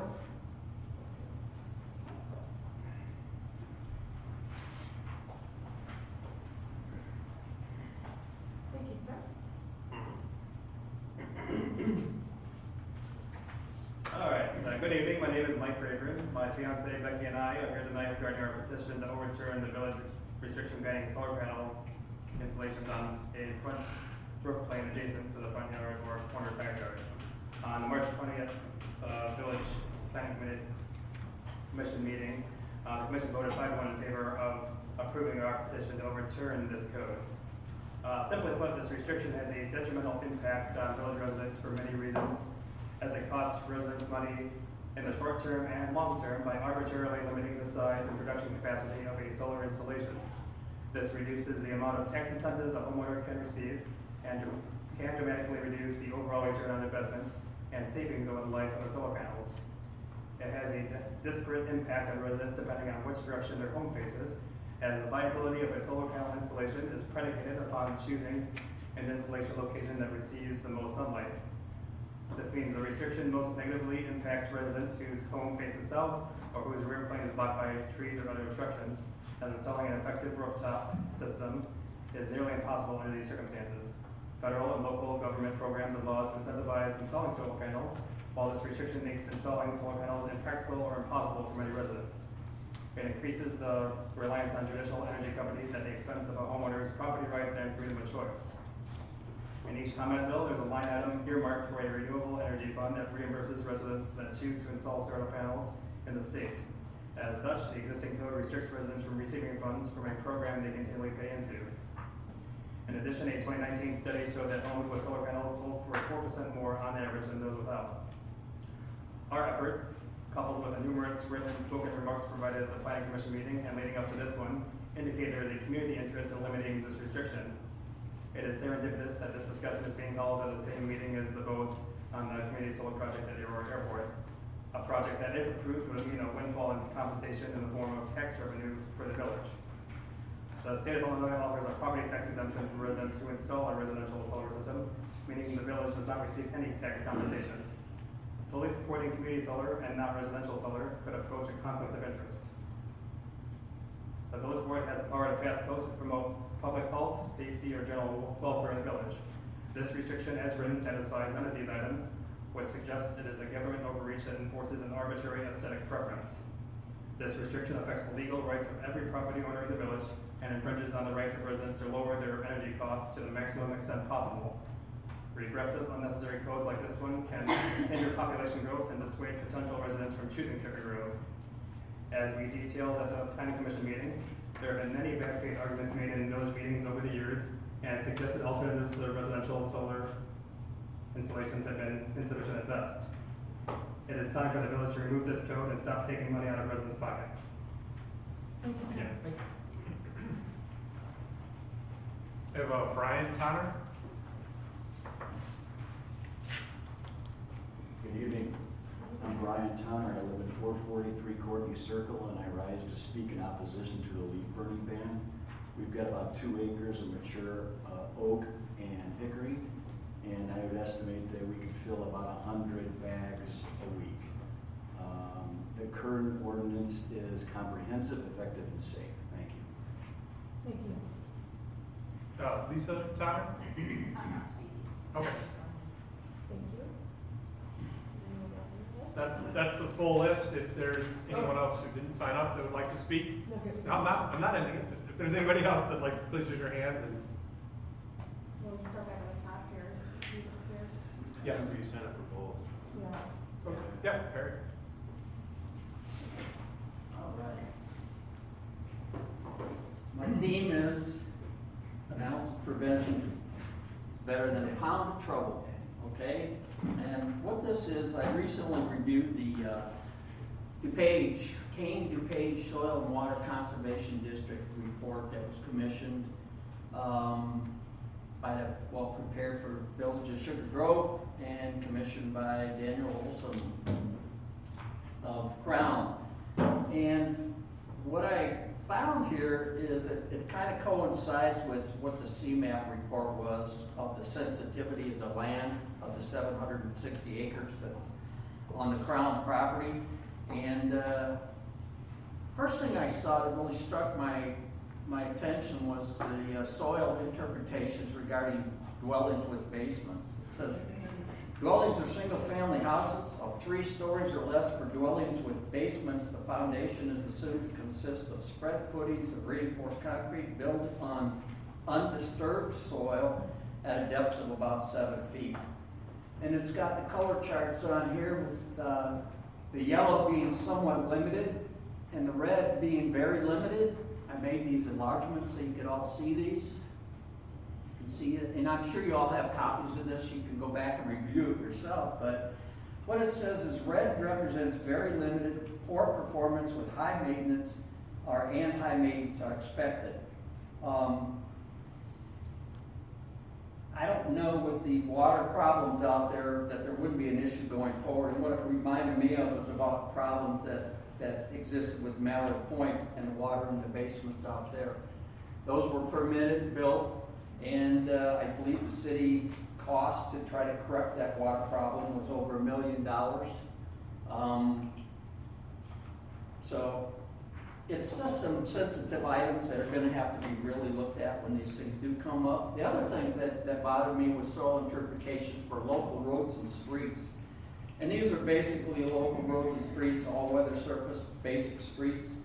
And they're looking for light truck, light automobile and light truck all year. Same thing. This is the sensitivity of the red representing very limited performance. High maintenance are to be expected. Now, if this program goes through, I know the TIF setting would be for, 34 seconds, huh? Would be for 23 years. I just think there's the potential for a lot of additional maintenance and cost to the village and the taxpayers. Same thing with shallow excavations for the utilities, and same thing on the north side. Local roads and streets, it's all red, very, very limited, and they're talking about 712 truck trips in and out of their day if you put your 3 million square feet of warehousing in there. I'm just curious as to how they're going to try to swing this. But anyway, something that I think you all need to go back and just review it and have sensitivity to it when and if it does come up. Thank you. Thank you. For the record, I've never seen that document, so I'm pretty sure the village board has not seen that document. Not sure if that document was voided through the water and soil conservation, or if that was an old document, but we don't, as a reference point, know what you're referring to, for the record. Oh, you haven't seen it? No. Okay. So I don't know if you got that through water and soil conservation, or it was a FOIA through that agency or not. And if that was a old request or a new request, we have no knowledge or documents on that. It's dated on the 29th of December 2023. So I can, That might be something, like I said, that Crown did with Kane DuPage, but that document is not in the hands of the village nor this board. So Okay. you have information we do not have. Okay, I'll try to get it to you. Okay, Okay. okay. All right, thank you. Thank you. I thought we did have it, I'm sorry No, for. it's okay. I just, for the record, don't Yeah. want there to be assumptions out there that Right. we have information that we don't have. Okay. Thank you. Yep. Are there any additional public comments? Yes, sir. Please.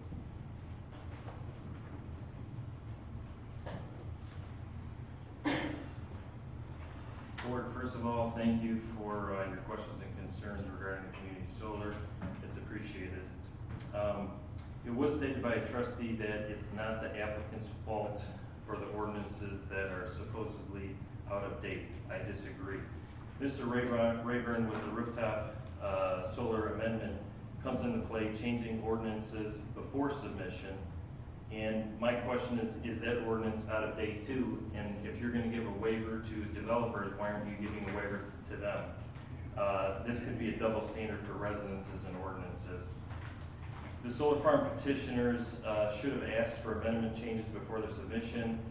Why can't they look up these ordinances? And they obviously said that they'd provide it later, so they knew what they were getting into. If they didn't like it, they should have gone through the right process like the Rayburns. And if I can look it up, then they surely can look it up too, especially when it's involving the amount of money that they're putting into it. And I don't consider the amount of money they put into it justification for approving or giving waivers. And if this board is not comfortable with community solar number 2, then I would suggest that they wouldn't be comfortable with solar number 1 too. I mean, there's no study of the glare at my farmstead and all the other issues that can come into play.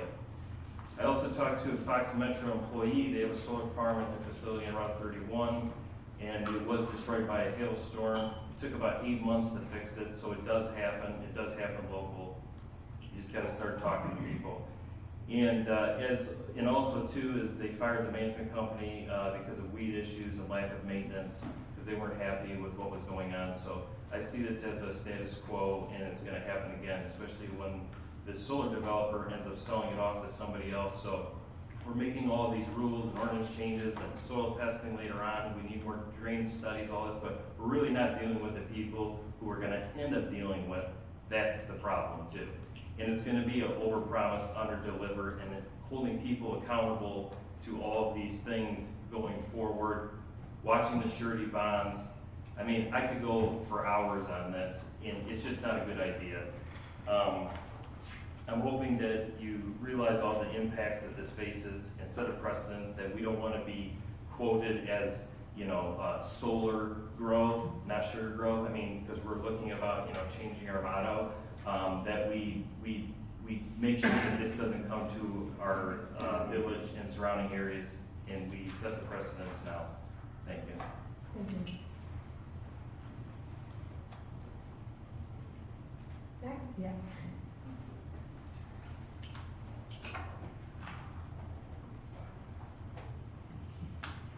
Thank you for letting me speak again. Something that I wanted to make sure I touched on before I go home today is the after drain tile study. They call it a drain tile, but it's not really a tile. It's actually a pipe under the ground. And there's many pipes that go under these farm fields. In fact, you probably have seen them drilling these pipes into the ground. And the purpose of it is to help drain the low spots in the field to help with the flooding. So it's called a drain tile, but it's not, it's a pipe. And these pipes have super important jobs. And when you are drilling hundreds and hundreds of, let's call them fence posts or these pilings that they're putting into the ground, inevitably they're going to damage them. It's going to happen. So every drain tile that's already in the field right now is going to be destroyed. They're going to have to put in totally new drain tile system amongst the entire property. And so that's what I'm asking for, is that we are making sure that they're doing that we're holding them accountable, because they will be damaged. They're going to be damaged past the point of being able to repair them. And that wasn't discussed by you guys tonight as a condition.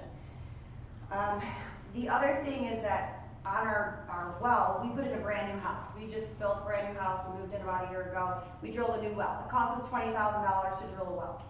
There's only so many aquifers you can drill into, and when they become contaminated, you have to go to a new aquifer. That was $20,000. We've already had our well water tested. It's clean as a whistle. That was $300 to get a full panel test through National Testing Laboratories. And I already talked to my husband and I said, we're gonna probably have to do yearly water testing just on our own well to make sure that we are not having contaminated water that we're drinking. If our water does become contaminated, we're looking at another expense of having to drill a new well or go to a deeper aquifer, or having to have our water now filtered, the entire house, through a reverse osmosis system. These are gonna be expenses that are gonna fall on us, which they shouldn't fall on us as a result of the decisions of our board here. I also want to say that you should vote yes to solar on roofs. Solar does have a purpose and a place, and it belongs on existing infrastructure. It belongs on roofs. It does not belong on our farmland, which we should be protecting. Our farmland cannot protect itself. We must protect our food supply as well. I believe that a homeowner would be more responsible for repairing their broken solar panels than somebody who's from far away that's supposed to be repairing these things on their behalf. They do not have the investment that a homeowner would have to repair them to keep our water safe to drink. And I want to also say thank you to those who believe in our safety, and if you are hesitant about stopping the solar farm at our property, I'm curious as to what your hesitation is on that. Thank you. Thank you. Any additional public comments? Please. I'm gonna try and string words together. I woke up at 4 o'clock this morning in San Antonio, and I'm now here, so if I'm unintelligible, I apologize. But my name's Mike Cross. I live over in Prairie Glen. I'm captain for Southwest Airlines, and just a couple of things that I heard tonight.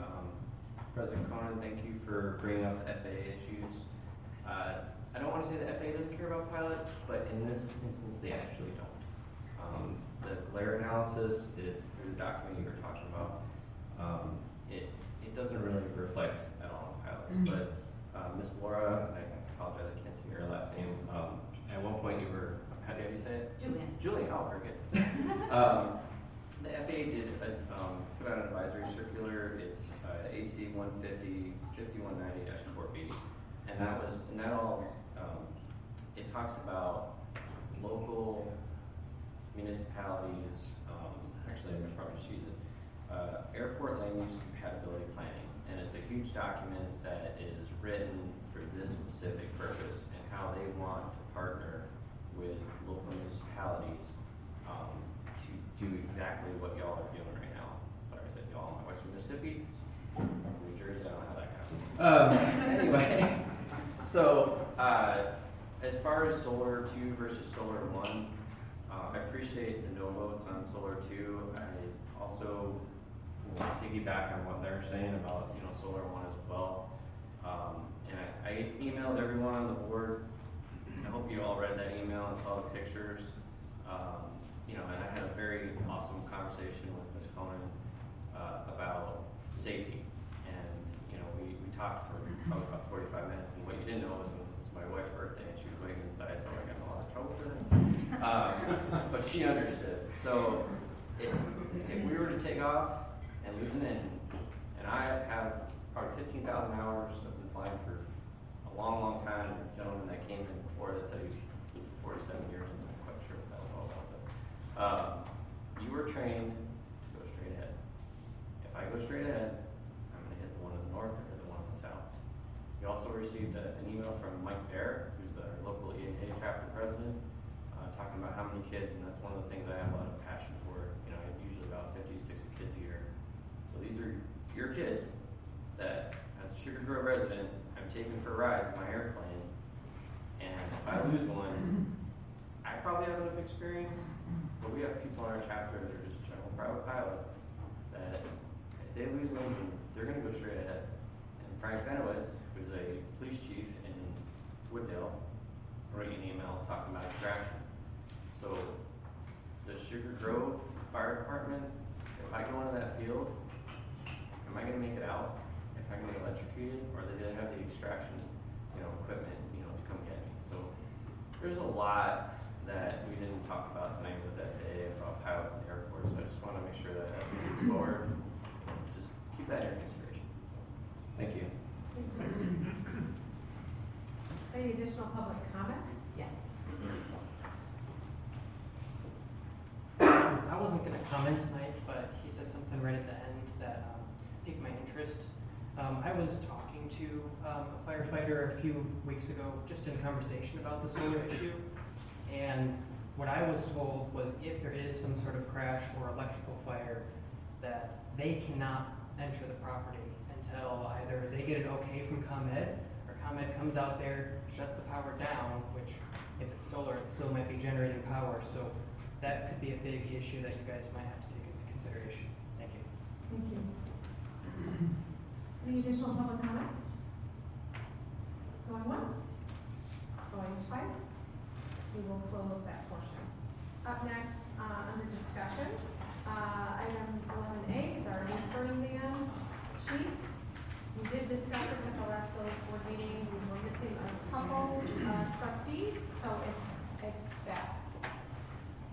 So, if it's okay with everybody, I'm going to give a brief recap of what occurred at the last meeting.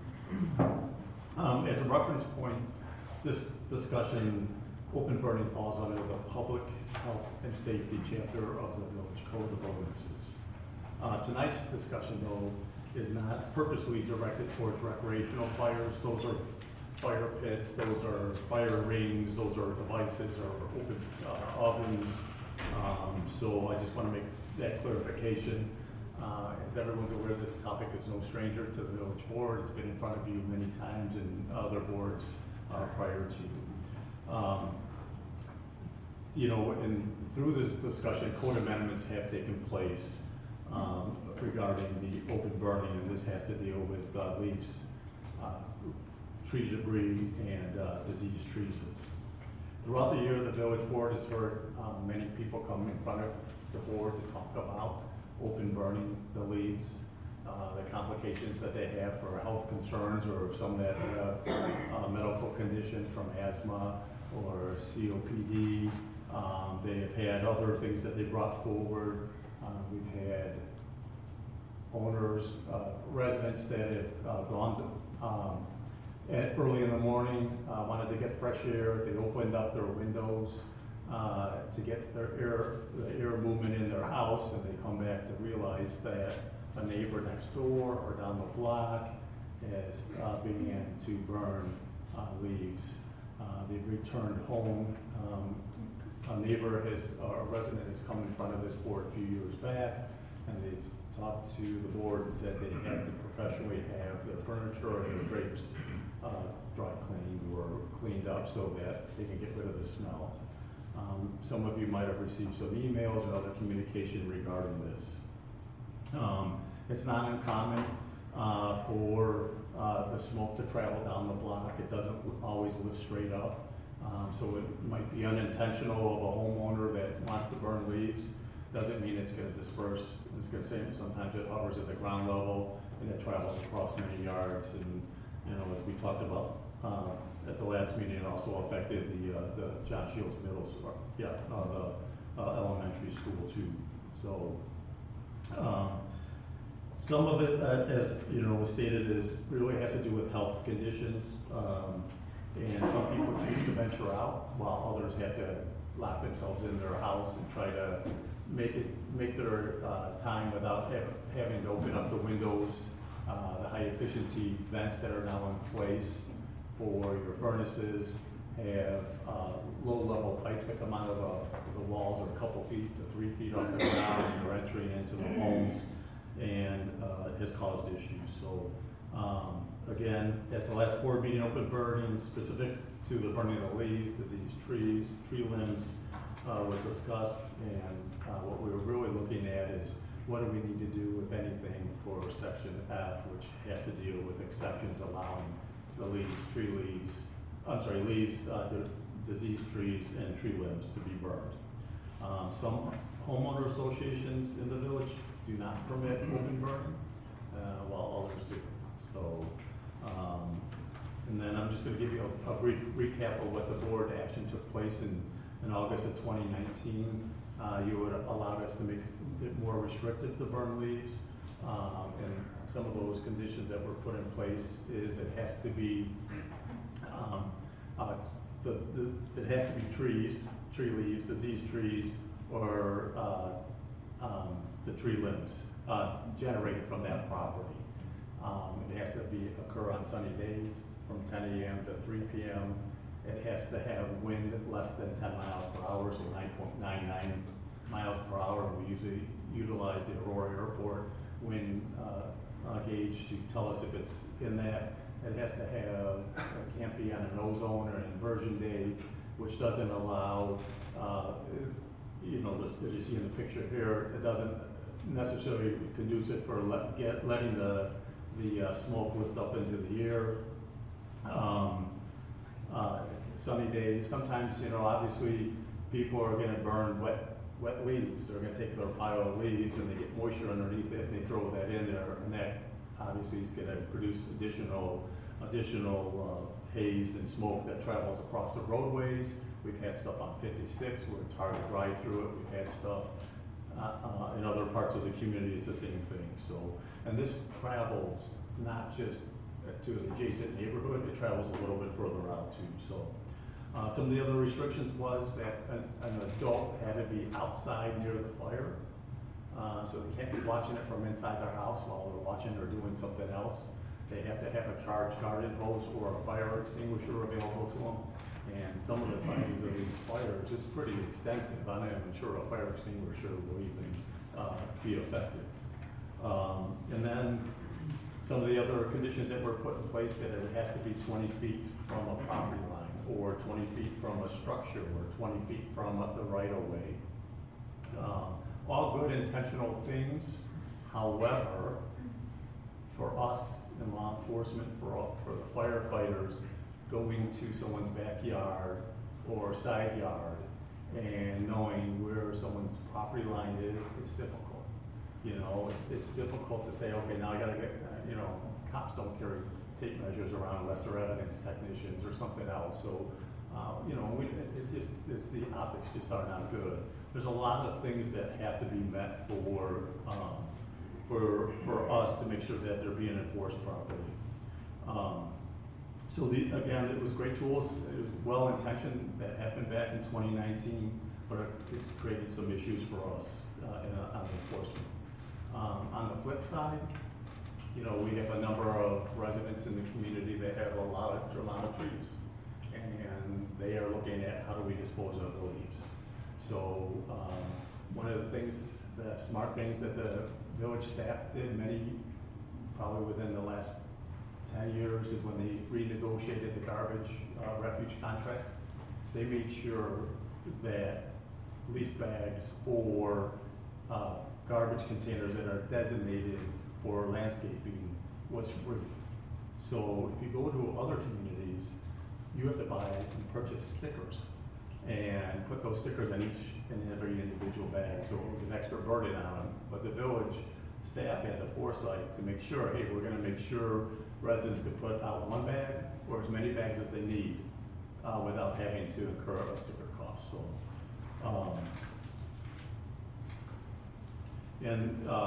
the village contract with the refuge company starts April 1st, which was yesterday, and it runs through November 3rd. So it could be, again, in landscaping bags or a designated garbage container. So at the last meeting, you asked us to come back tonight, get community involvement, and get additional input, in front of the board from residents, and open that up through other means of communicating through social media that this was going to be discussed again tonight. So I'm happy to take any questions or if there's any other discussion.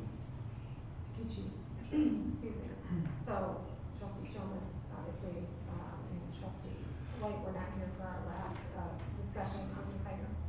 You probably, because I know I have, I think most board members were copied on some recent correspondence emails from residents that couldn't attend tonight that were obviously for the ban.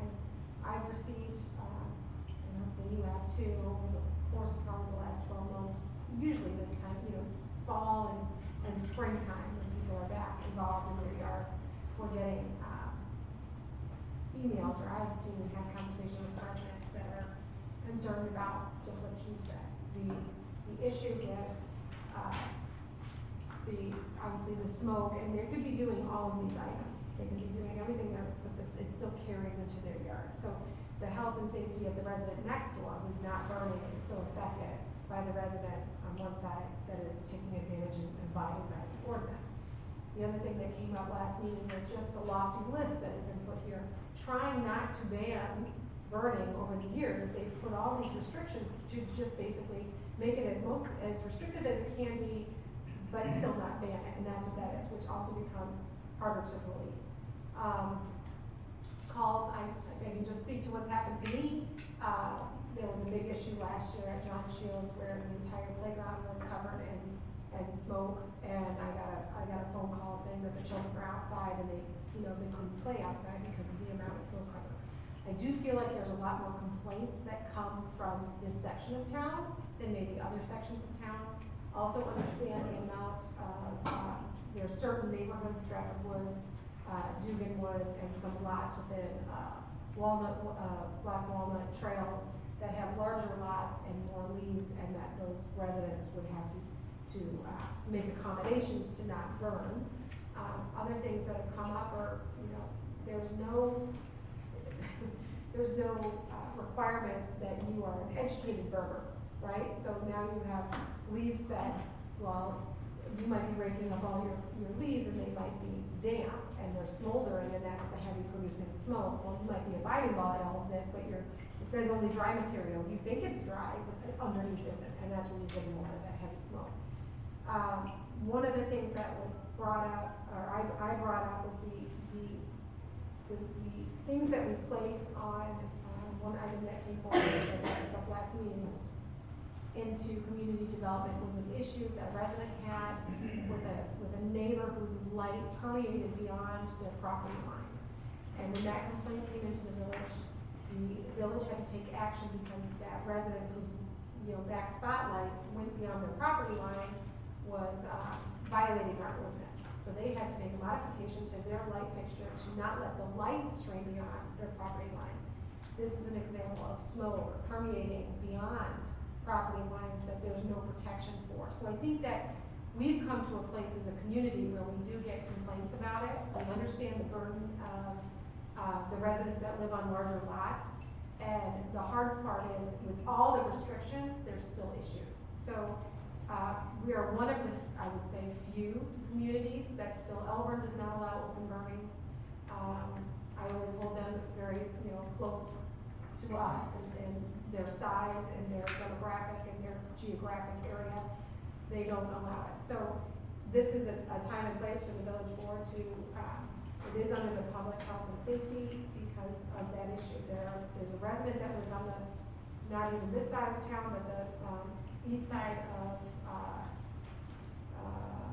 47, who wrote, and if you got this email, so I reiterate, maybe you did or you didn't, who has a daughter who can't have play dates because the kids in this fall time, like all these neighbors are burning, or some neighbors are burning. There was one in particular over here that sent in pictures, that's not even one of her pictures, with the smoke billowing at our house from a close proximity neighbor.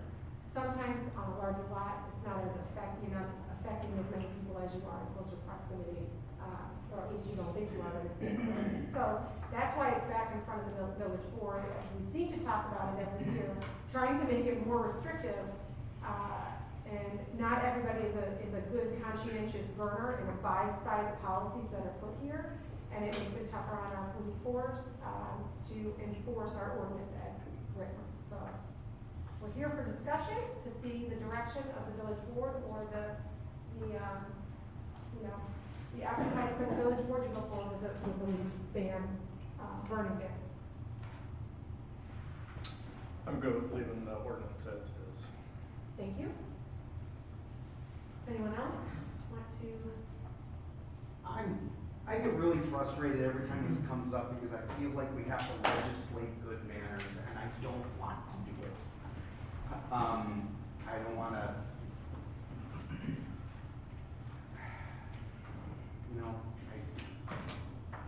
I don't want to legislate intelligence. You know what I mean? Just some of this that falls under common sense.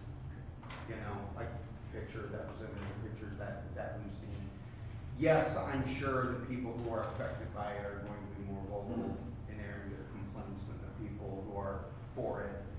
I've got to think that those individuals on bigger lots, I mean, I enjoyed it as a kid, you know, going to my friend's house, you know, when they had a 5-acre lot or whatever, it was bigger, they could do it, not bother anybody. We would have a good time, you know, jumping in the leaves before they were burned, all that sort of stuff that, you know, that would happen there. And I'm sure, you know, people who moved into some of those locations within the village would want to have it, but, you know, I see being on the other end of that, you know, no one wants to have a dirty smoke machine, you know, blowing something into their house. So yeah, if it's worth discussing, I think the only other, dare I say, and I think we brought it up before, and I don't remember the direction, can we maybe make it a little more enforceable if it was broken up based on subdivisions? I don't know how we define, but we all know what we're talking about, those neighborhoods where people are more closely compacted. Clearly that doesn't make a lot of sense. Whereas certain parts of the other village where lot lines are much larger, property lines are much larger. Are you looking at potentially having a lot size requirement? Potentially. So that's one or two. So how do they then enforce whether they burn it? Well, and that's what I don't know. I mean, it's easier to say, okay, well, you know, the properties in, you know, Dugan Woods or whatever, you know, are much bigger, you know, and I don't know if those are zoned differently than they are in Windsor or in Walnut Woods or in some of these other areas. Yeah, they generally are. Usually the zoning goes. I know we've got a state, We got state one, which is E1 for Stratford. Yeah. We Yeah. have, I think Hanford is R1, I imagine Dugan is E1, and then I would also imagine, you just tell me if I'm wrong, is that Black Walnut, they have some acre that they're R1? There are two.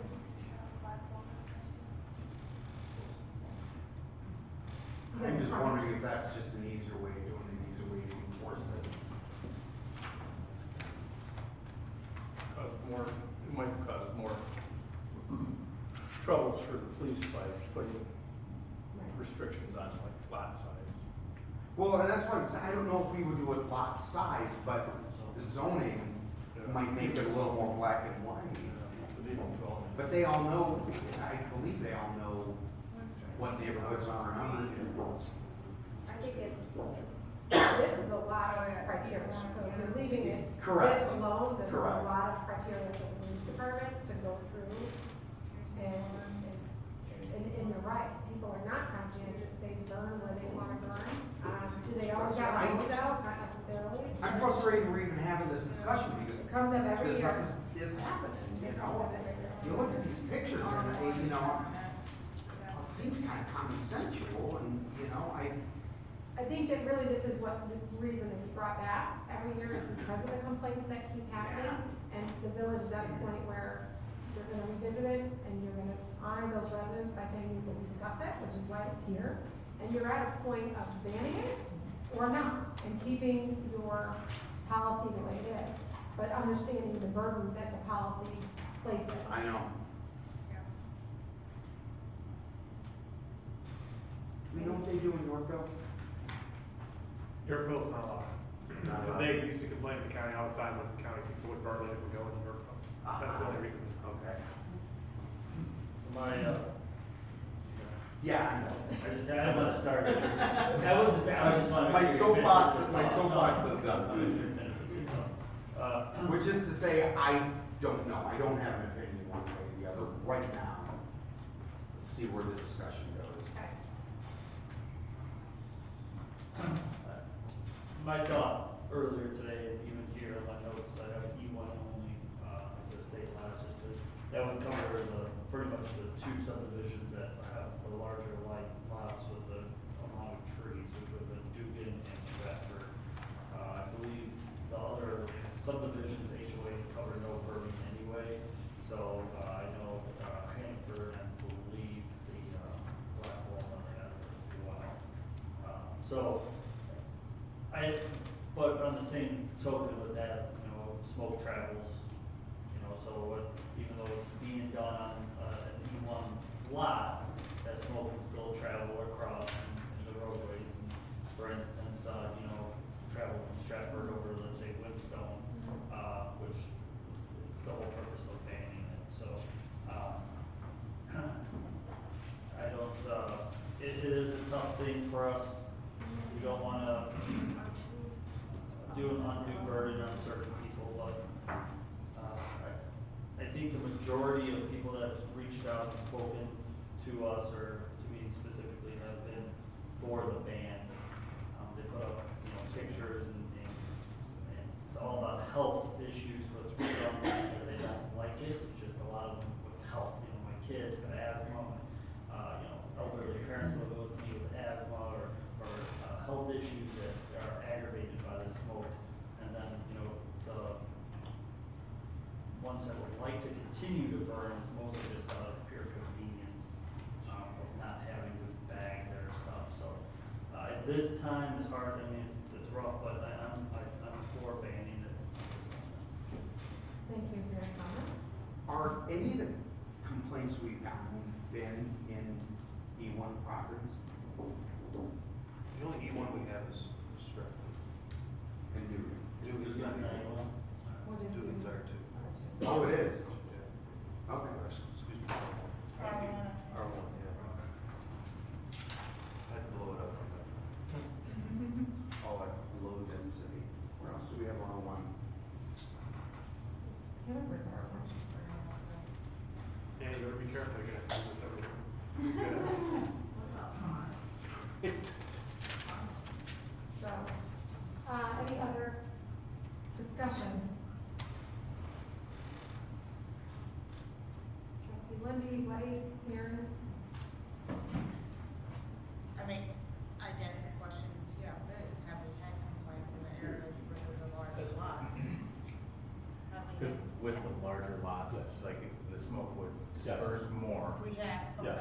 so you do have Yes. complaints in the areas with the large lots, Correct. so that doesn't seem to be. Yeah, I mean, it seems to me that doesn't matter what the lot size is, it matters where they're gonna burn it on the lot. And I hate to, I've always supported burning. You get to the point where people just abuse it so much that it's unfortunate for the others. I'd be able to do it. Thank you for your comments. What's the criteria we use for prairie birds though? The prairie birds are coming in for permit? And there's an exception or a I list understand for that, but control burns or. what's the difference? You usually are notified, I think, by mail, or are you notified ahead of time? Supposed to be. Okay. Well, a lot of times, I can tell you just, I can speak to our subdivision that does burn, it's Prairie. And we usually get a day's notice by email, because honestly, NCAP doesn't know what the conditions are gonna be a week out, right? So they kinda have to do short notice. Do we need to put something in the ordinance that says if it is, prairie burns are? It is. This is right there. Under B is very, is for prairie. You know, that it states. Yeah, but no, I'm saying that if it then starts to go into people's houses, do we have the ability to tell them you gotta put it out? But in those cases, are they not abusing the stipulations that are kind of in place? They're not, do we have a lot of complaints on prairie burns? So we're talking about some of the complaints are coming from people irresponsibly burning wet leaves, burning close to a neighbor's house, burning plastic and all kinds of stuff that we've had complaints, but I'm sure there are plenty of people that are doing it under the right conditions that aren't having issues, that their neighbors aren't having to complain. And is that what the prairie burns tend to, they lean into the more responsible, where some residents lean into the more responsible ways to do it. But unfortunately, we have such a large number of people not doing it correctly that we've come to this.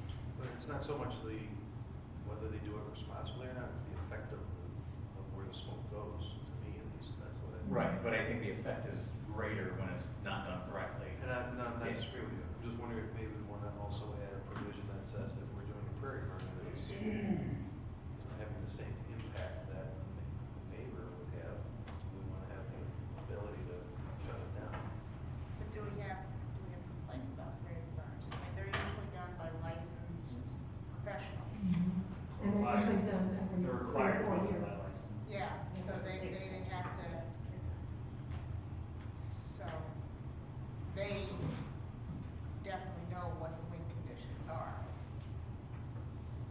And there's a lot of prairie surrounding the community. Yeah, there are. Especially in prairie. I don't think I've had a problem. I live across the street from the area that they put it on. I've had a problem. Fine, protocol. Okay. I'd be okay with taking out the interception.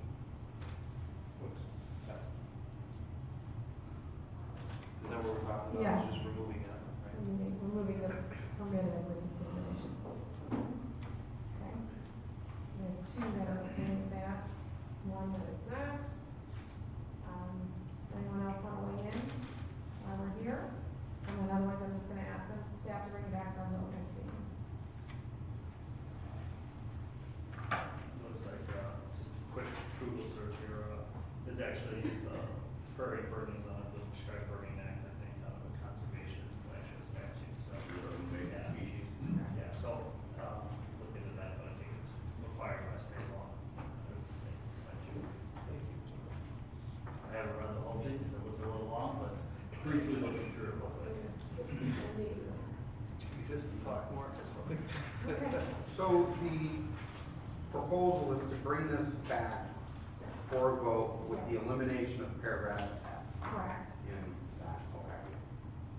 In essence, Banning it outlawing, within the incorporated village of Sugar Grove. except the 2 cases that were mentioned, prairie prescribed. No, it's provision.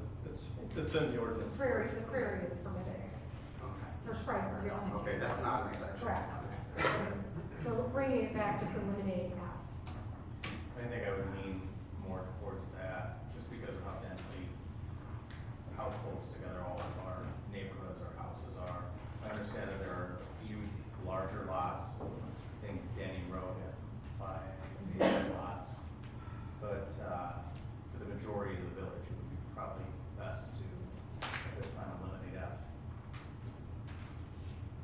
Any other discussion? We've talked about it 2 meetings now, so we'll see where it goes, but Chief, if you could bring it back, with the F eliminated, and we'll have the board vote on it next meeting. Thank you. Thank you. General business, yes, thank you. Up next, we have the complete streets ordinance and subdivision regulations.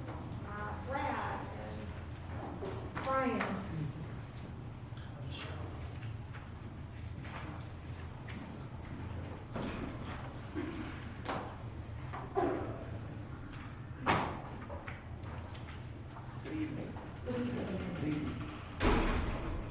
As you remember, we looked at the complete streets policy back in July of 2023. Since then, myself, Ryan, and Michelle have dug into the subdivision regulations and details and updated them to reflect current standards and changes. So I'm going to turn it over to Michelle and she can go over like all of the changes right now. I'm just gonna highlight some of the major things that were done. Generally, we were really just updating the notes, details, and standard specifications to reflect current practices and model numbers of different structures, frames, grades, that sort of thing, was the overall goal. Some of that included, the way we receive record drawings. We were coming into more common times and asking for GIS and CAD drawings as opposed to more of the paper or the older files of CAD. We did update road cross sections, some of the widths just to be more standard across the board, as well as reviewed all the structural numbers, traffic loads, that sort of thing. So just a general table update to the road cross sections. Storm structure frames and inlet grates, they change with manufacturers. It just happened, so updated some of those. Water service model numbers, we added another manufacturer, McDonald, and we updated some of the numbers there. Some of the model numbers for the water service lines. For the sign poles, the one kind of change there was this would require black powder coated telespar poles. Right now, we're just galvanized telespar poles. Not a significant increase for the average person, but thought aesthetically it might be a better look for some. The other thing, updated streetlight luminaire model numbers, made sure the LED lights were up to date. And the other big thing is we had redundancy with like IDOT's standards details. We had basically Sugar Grove's logo around those details. Those details get updated frequently. So and same thing with, there's an urban manual that does a lot of soil erosion control. We took those out and just said, you have to follow those, and then they can provide the most current ones. So it's just making it easier. We're not trying to change anything major in here. And there are, however, a few things we were looking for village board input on. First one is, and it is A35 and A36. It's an appendix A, there's cul-de-sacs, and there's islands shown on those cul-de-sacs. I don't know, Brian or Brad, would you like to provide any input on that? If it was up to us, we'd delete the items. I don't maintain them, so. Yeah. Obviously, they're an issue for us with snow plowing operations, maintaining them. If the board elects to allow islands, we would talk about revising where those islands fall within the cul-de-sac so it'll be easier for emergency vehicles to get around and back. And we would also mandate those islands be provided in an outlet dedicated to whatever the HOA is in that subdivision. So that the maintenance of that island would then be directed to the HOA and it would take us out of that business. And then we would also say that there would be no utilities allowed within that island. So those are the requirements we would look for if the board wants to continue to allow islands. But again, if it was up to us, we'd take the islands out. Do we currently have any utilities located in Island? We have several. Yeah, there's several, not a lot, but there's Okay. several. Do you consider water main? Because the island outside my front door has a fire hydrant, so. Yeah. Move around. Scattered around the village, we've got street lights, we've got valve balls, hydrants. I think it's been in the practice of minimizing cul-de-sacs when possible, so it's usually an option of last choice to get a good land plan or a good subdivision plan is to have a cul-de-sac. I think having islands is nice for the homeowners when practical. I can speak to my subdivision specifically. I know that our islands are owned by the HOA and maintained by the HOA. So I can't speak to Same all. with Windstone, same with Windstone's Prairie too. Wind too. Okay. Which one's on? You said there's some islands in the village where they're not. Most of them that have islands are by the HOA. I don't know if there's any that aren't, but there's cul-de-sacs obviously that we take care of that are owned by the HOA. That are- Oh, yeah. Yeah, I would agree. So the curb though, on that island, whose responsibility is the curb? That would be ours. Okay, just check. But I would, I know you're gonna hate me for this, I would agree with trustee Michaels and trustee White just said it too. I think aesthetically it adds a nice, I totally get what you're saying because I know when the blizzard hit, and in my particular subdivision, it took days before the cul-de-sac, because the cul-de-sacs are the last thing to plow. And that radius is super tight. The one behind my house, the next one is super tight, and it's tough for public works. Because then you had to bring in whatever the piece of machinery is to actually dig the snow out, you couldn't pass with a snowplow. So, I get that that's a challenge, but I think of the overall aesthetic of the village and having them and having, you know, canopy kind of trees in them is beautiful, and it helps break up the street with pervious material. Okay, get enough utilities. Yeah, that, totally get that. Isn't the direction though in a lot of more modern subdivisions, try to steer away from as many cul-de-sacs as possible? I think most developers don't want to do it because it's more expensive to do a cul-de-sac than it would be. Well, it's fire equipment, you know, that, I mean, a lot of them have a hell of a time turning around, and some of them, but I just thought, you know, more of the modern planning, well, whether or not it's a cost thing, I think a lot of these more communal, as we saw in our discussion on some of the strategic plan, cul-de-sacs promote more standoffish, where a lot of the direction is becoming more communal. Although, I disagree, the cul-de-sac, we have one, I know that, you know, I know in my neighborhood, one particular one that you see kids just hanging out, you know, like back in the day in Gen X. where So your hung out Facebook on- group doesn't have a bunch of parents complaining about the kids playing in the cul-de-sac? No, Just wanted to make sure. It's a safe way to play in the street. Yeah, I mean, Hey. I think it promotes in a way, because you're not expecting, cars aren't gonna be racing through the cul-de-sac necessarily as they would down the way. They didn't know me and my friends in school. Anyone else want to weigh in on it? So we can move on with the list. Okay, keeping? I mean, obviously, it's The depends on. utilities, Yes. I agree, I I think agree with the utilities. but- Make them wide enough so the emergency vehicles can get through. I mean, obviously, We wanna make we sure. hold that to you all too. All right, I think what we're hearing is that we won't exclude islands, but we will make provisions that, will shrink them and maybe move closer into the throat of the cul-de-sac so emergency vehicles can get around. Sounds like a fair compromise. Yeah. Agnes? I'm just saying, I had kickball growing up on the cul-de-sac. I think the islands would discourage that. Not if they move forward and an emergency vehicle can get that turn radius. So with that, the other kind of larger item came up was when to install surface insulation. Just to provide a point of reference, having been part of the village since the early 2000s, we went through a period of massive growth, and you could install that surface course the following, you know, you wait a year and you install the surface. They're building the subdivisions out fast enough that you're usually pretty good after that year. Then we hit the downturn in the economy.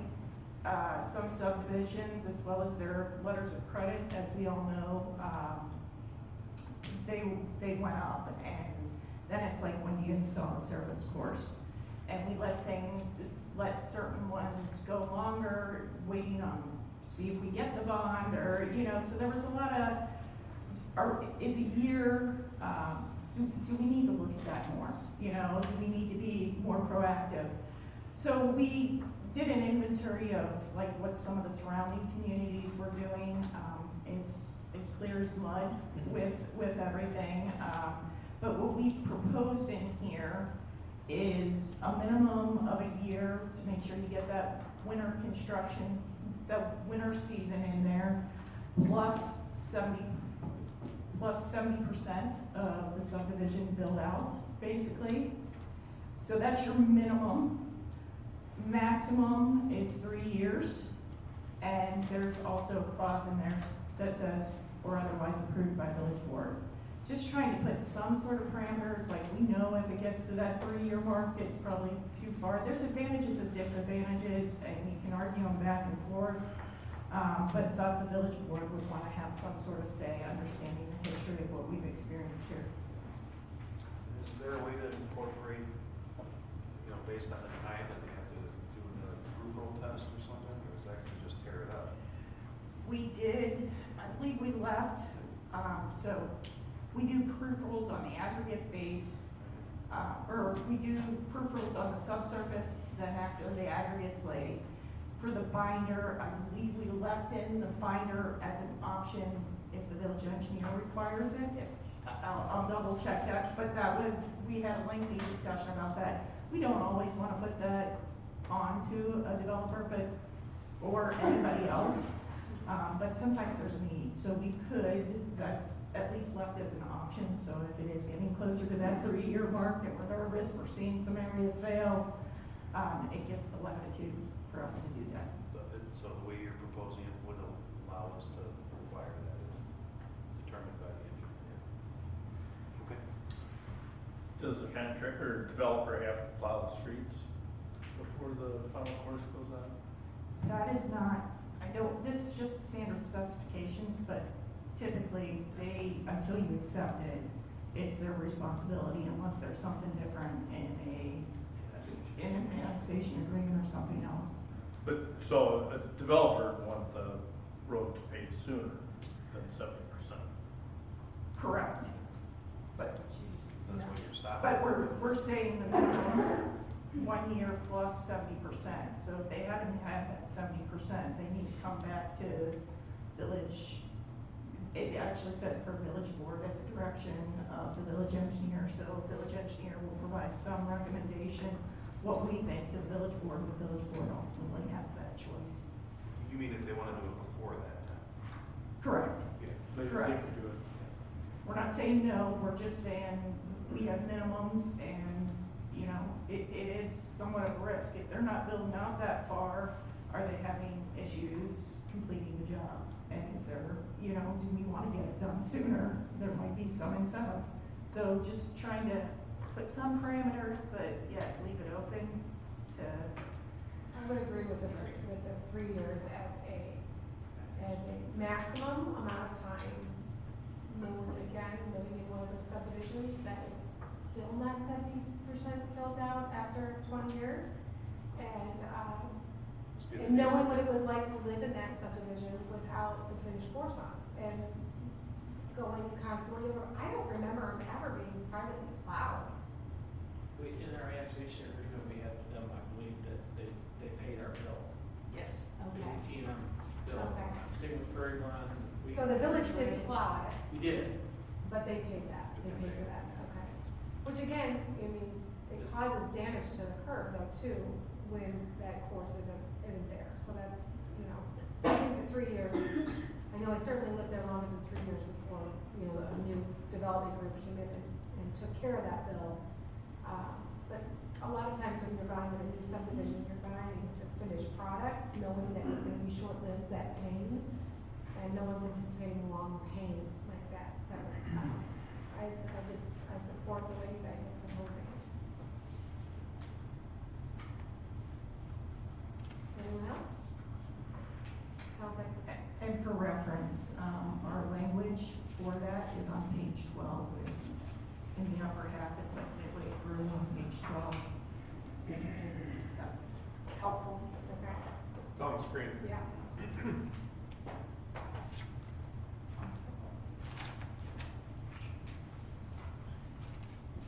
Any other call-outs you want to address? Those were really the highlights. Okay. The real goal was just to bring it up to snuff and, yeah. Appreciate that. As we find that, a lot of time has passed between updates on things, so. What do we do for road maintenance? 07 was the last time we did detail update. There were a few updates, I think, in 2010 or 2011 on water service details. I don't even know, I'm not 100% sure if the details were part of the subdivision ordinance, but we give them out as a standard to that and the notes. So when someone calls in and they're developing, we always give them standard details and notes to the engineer and the design engineer. So it seems like it's only right that we're transparent and make it all part and give it to them. What are we doing that roadway with?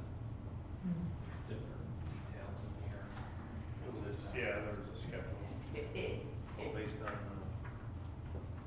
local streets from the residential areas is a 32-foot back-to-back. Keeping that? Unless developers went to negotiate something different with their annexation. Is that allowed parking on one side but not the other? That's not on both sides, is it? I think it'd be pretty tight if you were trying to get parking on both sides. So that's more reminiscent. Looks like Woodstone. Typically, you ban the parking on the side where the hydrants are at. Yeah. A typical lane might be 10 or 12 feet, so 32 feet's only going to give one car. One Must be side of the 37. road. But, yeah, whatever, Winston. has their neighborhoods too, so what street on the lot. And then Harold, or Queensgate. And we're not changing the curb style, it's a roll curb. We just made In the sure. residential areas, it's infinite foot. Yeah, so there were some areas where they called out an N412 versus an M312. One's 4 inches high, one's 3 inches high. The 4-inch high one bangs your car a little bit more, so we made sure references to M412 was out and put the shorter rule curve. Oh. And we did allow, upon approval with the village engineer, you can have curb cuts, is what we said. But things have to fall in place there. 8% grade is standard maximum. 2% to 8%. Right. For the permit. Is there a allowance for the village engineer to override that at times?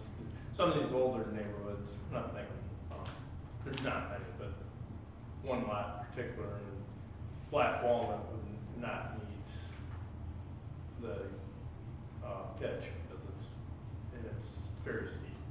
And I don't know, it's an existing condition, but you know, some of these subdivisions were platted a long time ago, and the 8% relatively new, I don't know, 10 years.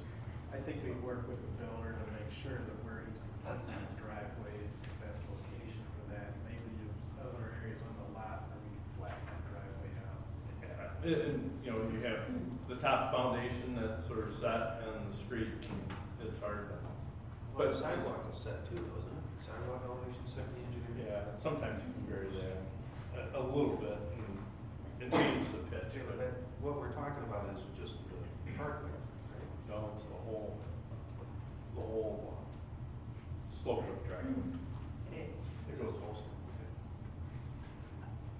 Yeah, for the 2 to 8% for new locations, they should be meeting it, right? Yeah, true.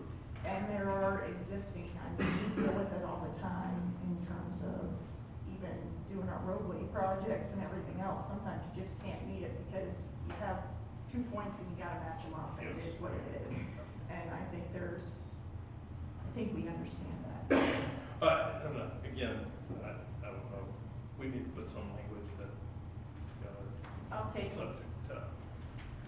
a look at exactly how we worded it and see what we talk with Brian and Brad and see what we can do there. fits, like, Anything else? Okay. So obviously you're gonna evaluate that language. We'll just bring this back on the general. For approval.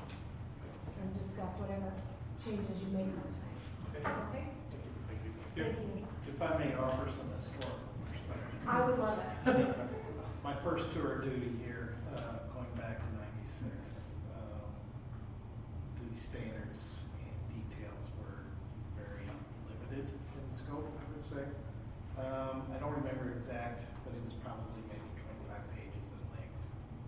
And we were still referencing what they called the Metropolitan Sanitary District method for doing stormwater management, which there's no longer even a MSD nowadays. It's the Chicago Water Reclamation District now.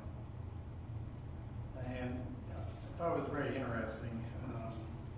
One of the things that was charged to me when I started here was to update those subdivision regulations and details. And when I looked into what we had in place, it was interesting to see that even though the standards were very brief, there were about 4 pages dedicated to how to construct a concrete monument for survey monuments.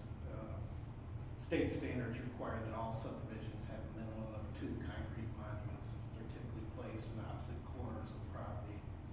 And we went into great depth as far as what kind of concrete, what kind of rebar, dimensions, where they were placed. And I can only surmise that somewhere along the line, we must have had a problem in town, and the knee-jerk reaction was to provide great detail as far as how those concrete monuments were to be made. So I did update those, and currently your EEI has done a very good job as far as updating all those standards and details and everything. They're in good shape now. So we've come a long way, and I think we're in good hands. What we're doing now is just some little minor cleanup, and we're in good shape. Thank you, Brian. I know you put a lot of time in. Thank you, Michelle. Okay, up next we have 11C, zoning text amendment for solar definitions and placement. Walter?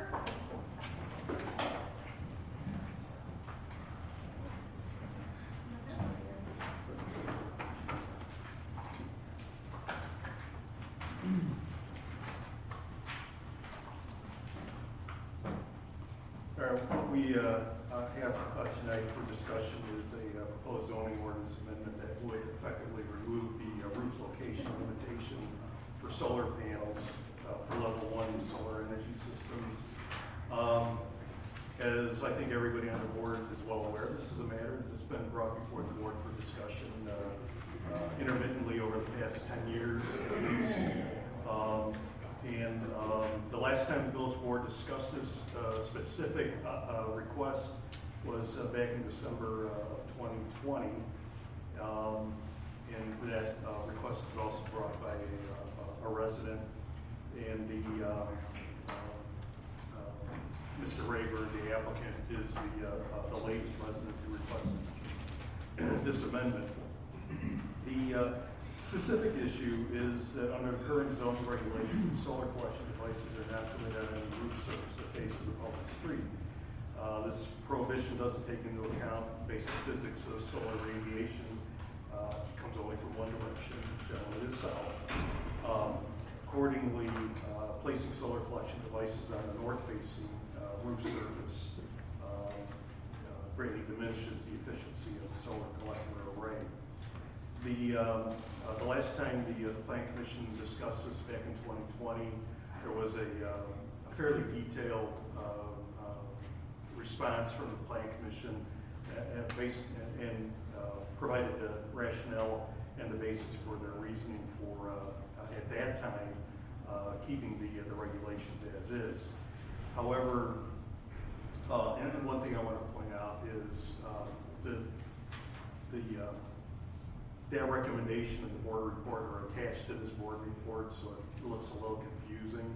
So if you're confused, I apologize. Just wanted to provide that information so that you had an understanding of where the regulations came from or why they haven't changed.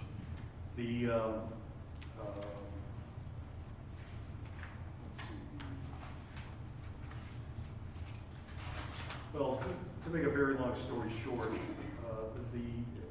the Plan Commission held a public hearing concerning the proposed amendment and heard the testimony of the applicant, as well as testimony from a number of supporters of the proposed amendment, residents that have placed solar on their houses, some who had to comply with the requirement, and others who did not have to or could provide solar on other sides of their house. In the end, the Plan Commission recognized that it may be time to consider a change, and they're recommending that the rooftop location limitation be removed. Thank you, Walter. Now, village board discussion.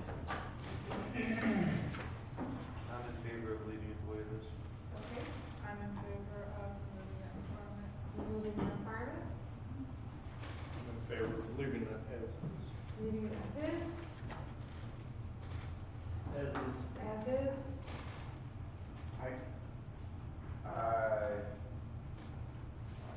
If the planning commission is recommending, then I'm inclined to agree with them, which is ultimately, okay, we can put that on.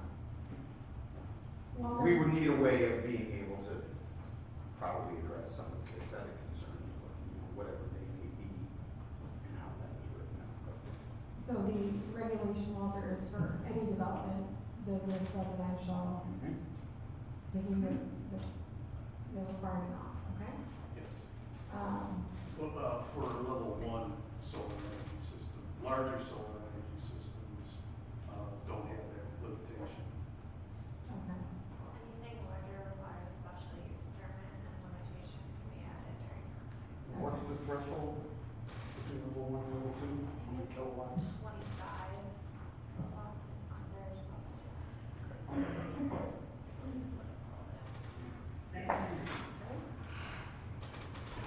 Trustee Garrett.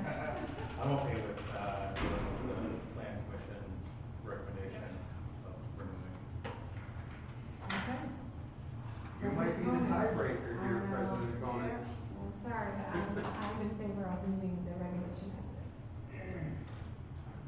So, with that being said, we went around, everybody has voiced their opinion on this. It's, no need to bring it back at this point. No, he's entitled to a vote. Oh, it's entitled to, so bring it back for, bring it back for vote next meeting. Thank you. General business? And I want it noted that I changed my mind from where we were 6 months ago, Okay. for whatever it's worth. I've seen the light. Ooh, dad joke. Come on. Thank you, everybody. Item 11E, intergovernmental agreement, oh no, 11D, I'm sorry, agreement between the Village of Sugar Grove and Cornwall. Scott. Thank you. So I found out that we've been providing services to the Corn Boil nonprofit. Does a great event every year, but there was no agreement in place between the village and the Corn Boil, and so I talked about it with staff, and went over all the things that we do. It's police and public works for the items that the village provides. And then I reached out to Laura to ask her to draft a agreement. Went through that with staff again, and then had a meeting with Cornwall leadership. Thanks, Jaden, for being here tonight. And then I also attended the most recent Cornwall meeting to discuss and go over the contract with them. Really what this contract aims to do is to codify the things that the village has done in the past to assist the Corn Boil. Again, largely public works, putting up barriers, working with getting other things there, water, and then also the police protection and the police plans and the work that Chief does and his team to be part of and help protect the Corn Boil. And then also it calls for, if it is included in our refuse contract, that we shall sweep and do waste removal as part of the Corn Boil, which we have done in the past and is in our current package. This is a one-year contract at no cost to the Corn Boil that is for essentially this summer's event. Happy to answer your questions. We've never had an agreement before. Not to my knowledge. I believe one of the members of the Corn Boil letter said we did it by handshake previously. Okay. So I'm glad we're doing it. Who shook hands? I don't Formalize it. Okay. I just want to bring up two specific things. So it says under 4B that the event shall be open to the public. Well, that is correct, and my concern would be with the amount of tax dollars that we're using to provide services, that I think language should be in there that says the event is open to the public and free of charge. So I wouldn't want to get to a place where all of a sudden the Corn Boil decided to charge a wristband to attend in general, which right now the concerts are free. They do pay wristband for alcohol and that kind of thing, and I'm not suggesting that. I'm just saying for attendance to go to the Corn Boil, with the amount of tax dollars that are being used, they should be prohibited from charging. I don't even know how you would set up gates. We have security issues regarding parameters anyway to set up that entrance to be able to charge, but nonetheless, I think the protection should be in there to say that it is a free event.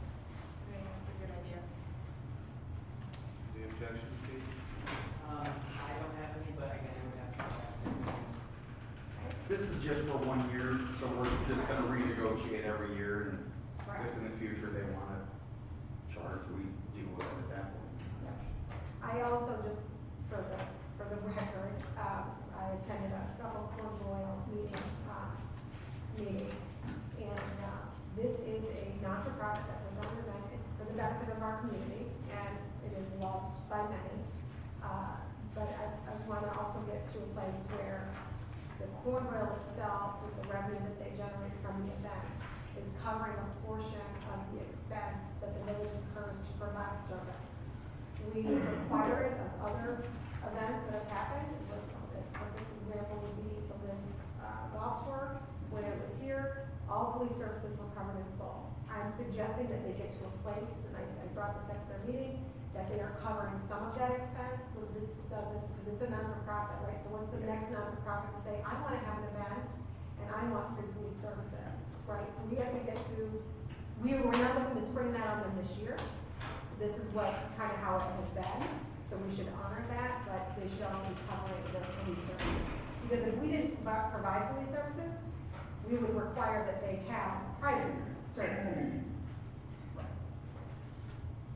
So I don't know how the village board feels about that. But it would cost a lot more than $19,000. Correct. Correct.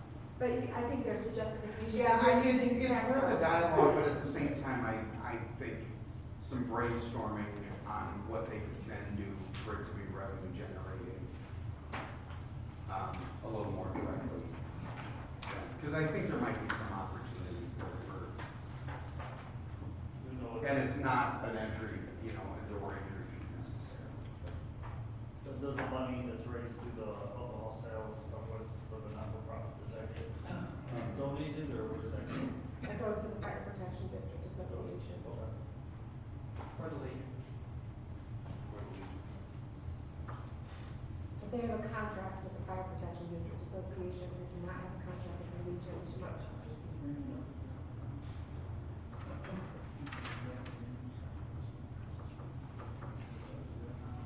So, I'm okay with you changing. you're okay with that? Okay. Is there anything else that was glaring that stood out to anyone? I guess my question, my only other question relates to, item 15, right? Which is severability, so termination. So termination in the course of 30 days. Is there any notice, Brad, that we have to give to LRS regarding no service provided for this event? Is it quick notice to them if the event were to go off or whatever? Say they canceled, the Corn Boil canceled the event. We would let them know as soon as possible, or give them a timeline. Okay, but is there a cost associated with them? Because there's porta potties involved, no? That's part of our, Okay.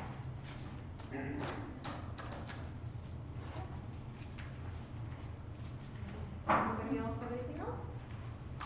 Okay, so, I know you still have to take it back to your board, but if you can bring this back to us at the next, meeting with the change to, item what's that? 4. Thank you.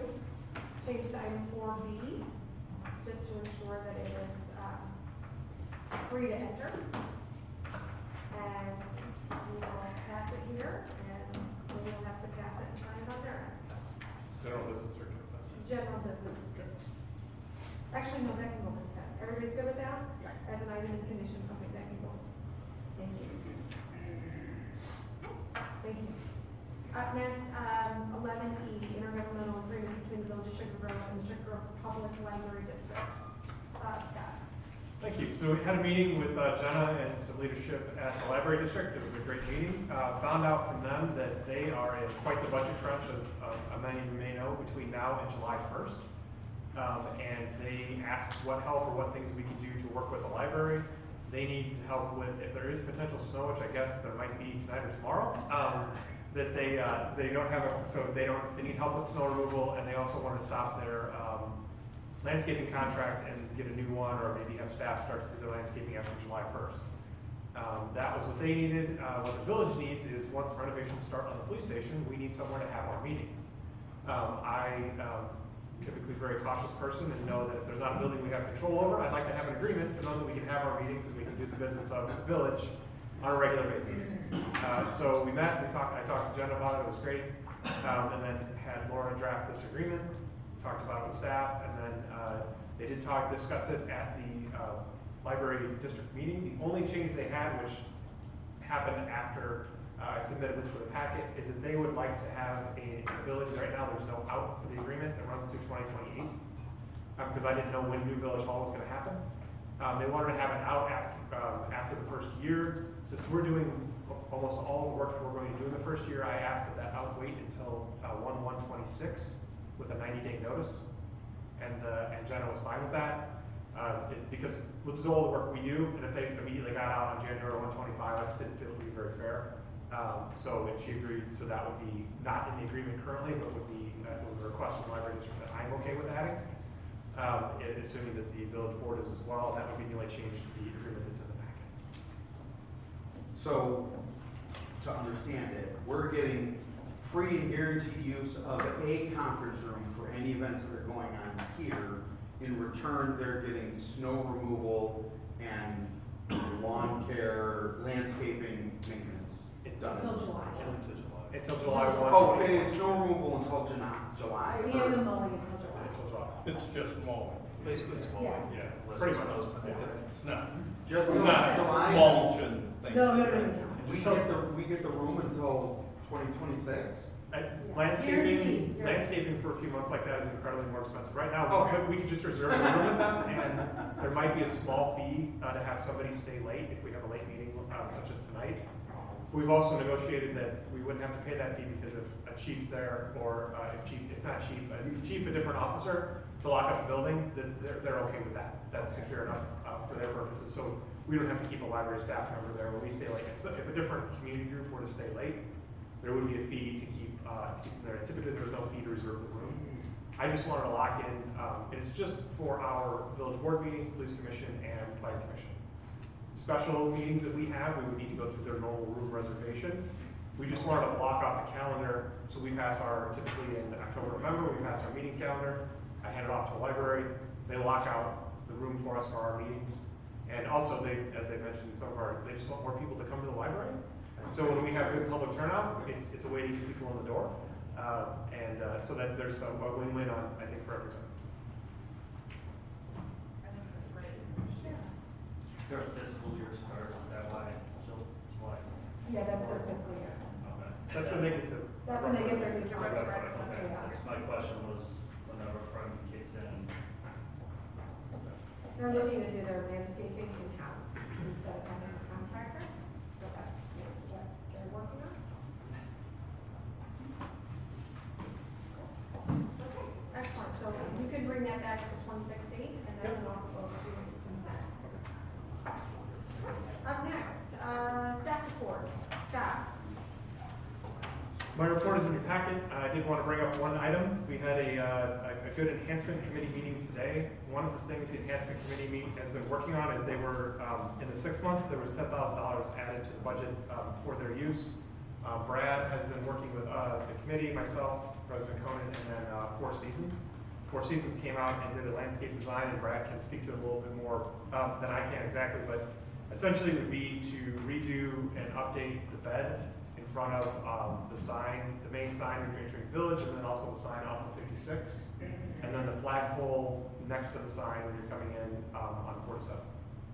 And that would be the intent to be to bring those well up to date. We've met a couple times, like I said, with the landscape designer, and it's got a pretty good plan. Unfortunately, because we were finalizing it today, I didn't have it for tonight, but we do need to have it approved before the end of the fiscal year.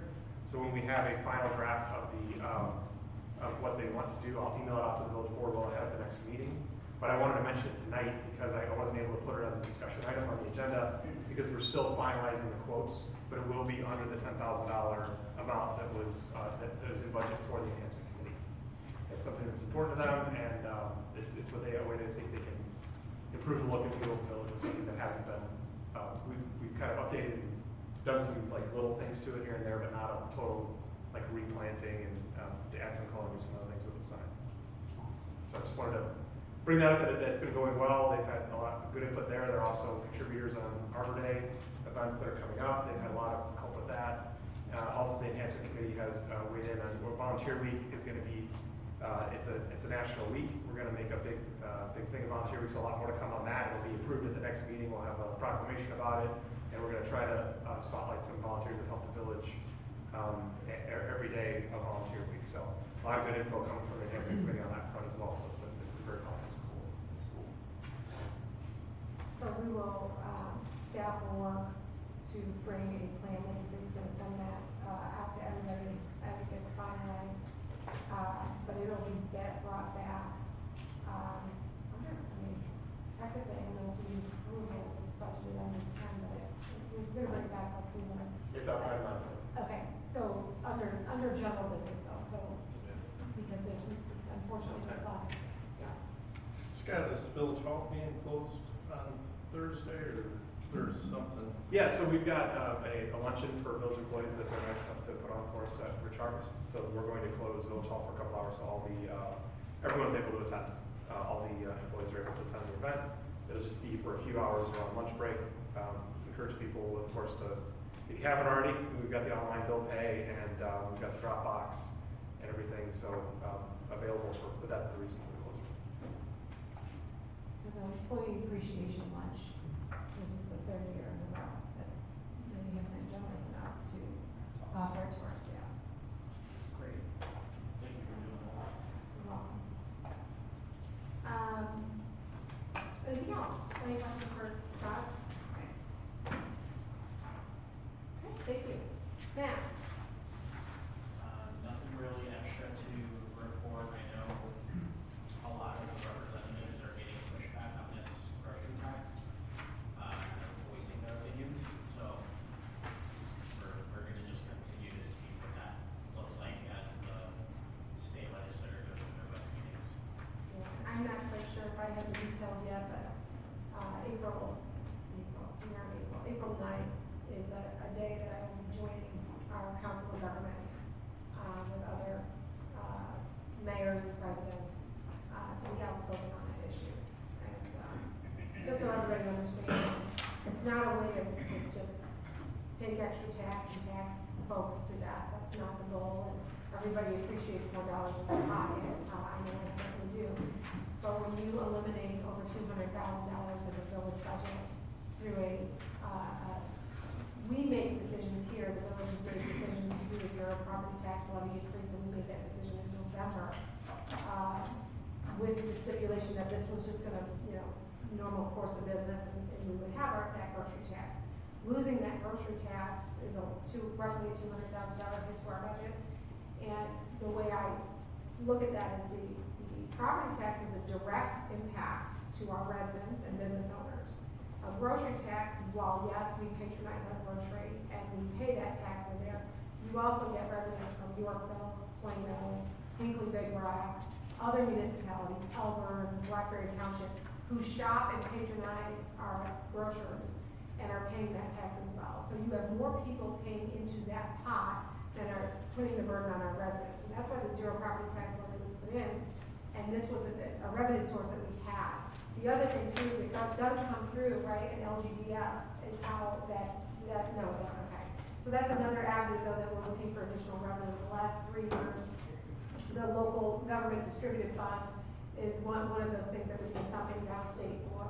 The governor has given minuscule amounts over the last couple of years to bring us back up from what was once 10% and then went down to 5%. And then it's gone back up slowly. So we're at 6.4 at the moment. We got a small increase last year. That matters to us on that per dollar, per capita dollar that we're receiving. The governor is not proposing any increases to LGDF this year, which is another reason that we use our COG to go downstate, which is why we'll be there on April 17th and speaking with our legislators across both sides of the aisle, because that money that is through the grocery tax That is direct impact to our community, significant dollars. When you're looking at a $7 million, $7.5 million budget of our general fund, and you cut $200,000 out of it, that's significant, and that has affected the budget as we move forward. So I will be outspoken with the rest of presidents and mayors on that issue. We're hoping that the legislators, as they go through the General Assembly, will hear us on both sides of the aisle and realize that those dollars that the governor is proposing we cut, that is a political win for the governor, but it is an unrealistic win for the municipalities across the state. So, thank you. If I can add to Matt on the budget, just to thank you. I've gone through a lot of budgets as an administrator and as a department head. This was by far the most well organized and also informative to the board that ultimately had to approve it. As you can tell by the amount of time spent tonight on that compared to everything else that Matt had you well informed to be able to make that vote tonight. And I kudos to you. Thanks, Matt. Scott, this is the first time you've gone through that loop with us, right? Correct. Because you've been here, yeah. I came in shortly after the last one. Yeah, that's what I thought. Any questions for Matt? Okay, thank you. Walter? I actually have a couple things for you. First, well, I guess it's no secret, but Starbucks is looking at one of the lots in Sugar Grove Center. We have their application and their plans, and we're reviewing those right now. Tentatively scheduled to get to the Plan Commission in April, so it'll be before you for approval in May. The other thing to report is Silverthorne Homes has submitted an application for subdivision at Denny and Bliss Road, and so we just begun reviewing that. We don't have a tentative date for the Plan Commission for that yet. And lastly, also in Sugar Grove Center, I don't have any specifics, but I just want to let you know that we have we're dealing with a developer who's in the process of doing his final due diligence on the acquisition of the last remaining lot, and with any kind of luck, we'll be getting an application soon. Excellent. And that's the one closest to the bank? Between the bank and Ace Hardware. Perfect. Okay. Thank you, Walter, for that update. Where's Starbucks over there? Next to AutoZone. Okay. My kid is out of his mind for the Starbucks, dude. I told him I was coming. And they have officially applied to the village. Yes. In a date set for Plan Commission? Or not yet? For Starbucks, Yes. April 17th, if all goes well. April 17th, if all goes well, but not confirmed. If all goes well. Okay. Thank you. Chief? Just one additional thing that's not in the package is Thursday we'll be attending Debbie Muel's funeral in the town.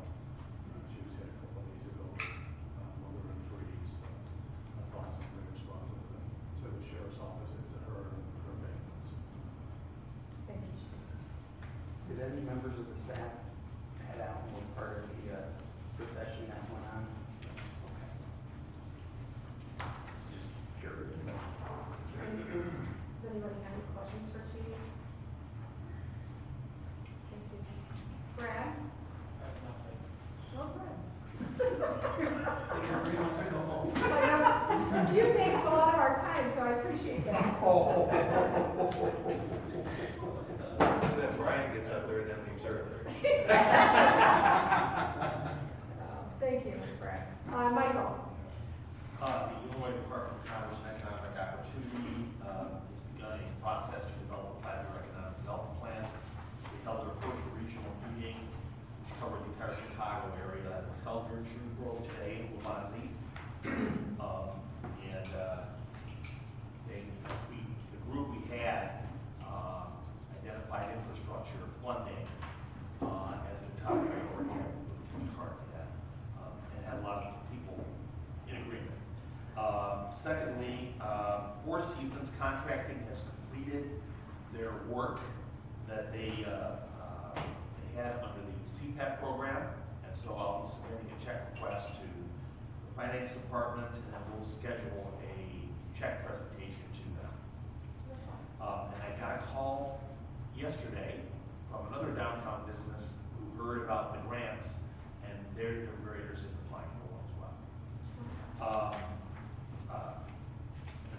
Subway is holding a ribbon cutting, the chamber is for Subway, on April 9th at 4 p.m. Everyone is welcome. I think some of you, or hopefully all of you, got an invitation on ours. That's our board. Thank you, Michael. Any questions for Michael? Hearing none. Trustee reports. Trustee Michaels. There's a blood drive tomorrow at Engineering Enterprises. Sign up through Diversity. They're trying to get 50 pints for their 50th anniversary, so if you can donate, please do. How do we register? You can probably just show up and do that. It's, What time? I think from 10, Michelle's here, 10 to 3 o'clock, I think. Perfect. Thank you. Anything else? Thank you. Trustee White. Attended the State of the Village, which I think went very well. Spoke to a few different people there, some in particular, the gentleman living in the hotel. So that's also hopefully something that they'll be moving forward on soon. We're still hoping. Oh, Thank you. Trustee Lundy. Thank you. Trustee Heron. Nothing new at this time. Thank you. Trustee Downing. That's at the State of the Village as well. Spoke to a bunch of people there, a lot of businesses that were in town. They're excited about the growth and the way the village is going. Got me a little bit excited to see their excitement about stuff. And they're just really happy things are moving in the right direction finally after years and years of being stagnant. So, thank you. Thank you. Trustee Shomas. Yeah, real quick, I shared a story with some folks regarding a bit of a success, I suppose, my own personal experience there at Burnt Barrel on a very busy night. They did an exceptional job with their service, the quality of food, when they were in the middle of getting slammed, clearly slammed on a holiday evening that, was on Friday, clearly it's Good Friday. And just top notch over there. So I asked to see the owner, I wanted to share that with him, but he wasn't there. Did you tell Joe? That's the next best. Yeah. No, I didn't see him over there. I'm So sure they were busy there. working, they were busy Yeah. working. President Trump, I Yes, could sir. also kudos to Michael on the event. Oh, yeah. Very nice job. Thank you. Under President's report, so that is, the State of the Village, well, Michael in his Department of One got us through, the State of the Village this year and had record turnout. I think it was 152, which was max capacity for the space, and he's looking to acquire more space, for next year's State of the Village. It was a great event. It wasn't just Michael. Michael had help from Holly and Danny, and Terry. So a lot of support staff that were there. It's good to have staff in the room and networking with property owners and other interested parties. We had a lot of other elected officials in the room from other agencies as well. So that was nice. One of the things that we did show at the State of the Village was a video that was created by a contractor of ours. And this was the first time it was debuted and already dated. So I would just want to go on record. When you look at this, you will see the old fireside sign. So it is something that we put out. We hope that you're all, and obviously these board members and the residents that are in the room are proud to live in this village. We are too, and we're hoping that this village resonates with you as a proud place to live. So I just want to take a minute and play this for everybody. Or maybe volume it. Turn up one of the TVs. Unmute it, Dan, please. Have you start over? So, and then, there you go.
So it sounds good, it's not broken, like that. It's too bad you don't have any audio engineers in the room. But I wanted you all to see it, we are gonna put this on our website, and we're gonna have our contractor to come back out and shoot the new signage at Burn Barrel and edit it back into this video, and we'll update that. But that was some effort that was put forward through marketing dollars last year, and that is the final product, so.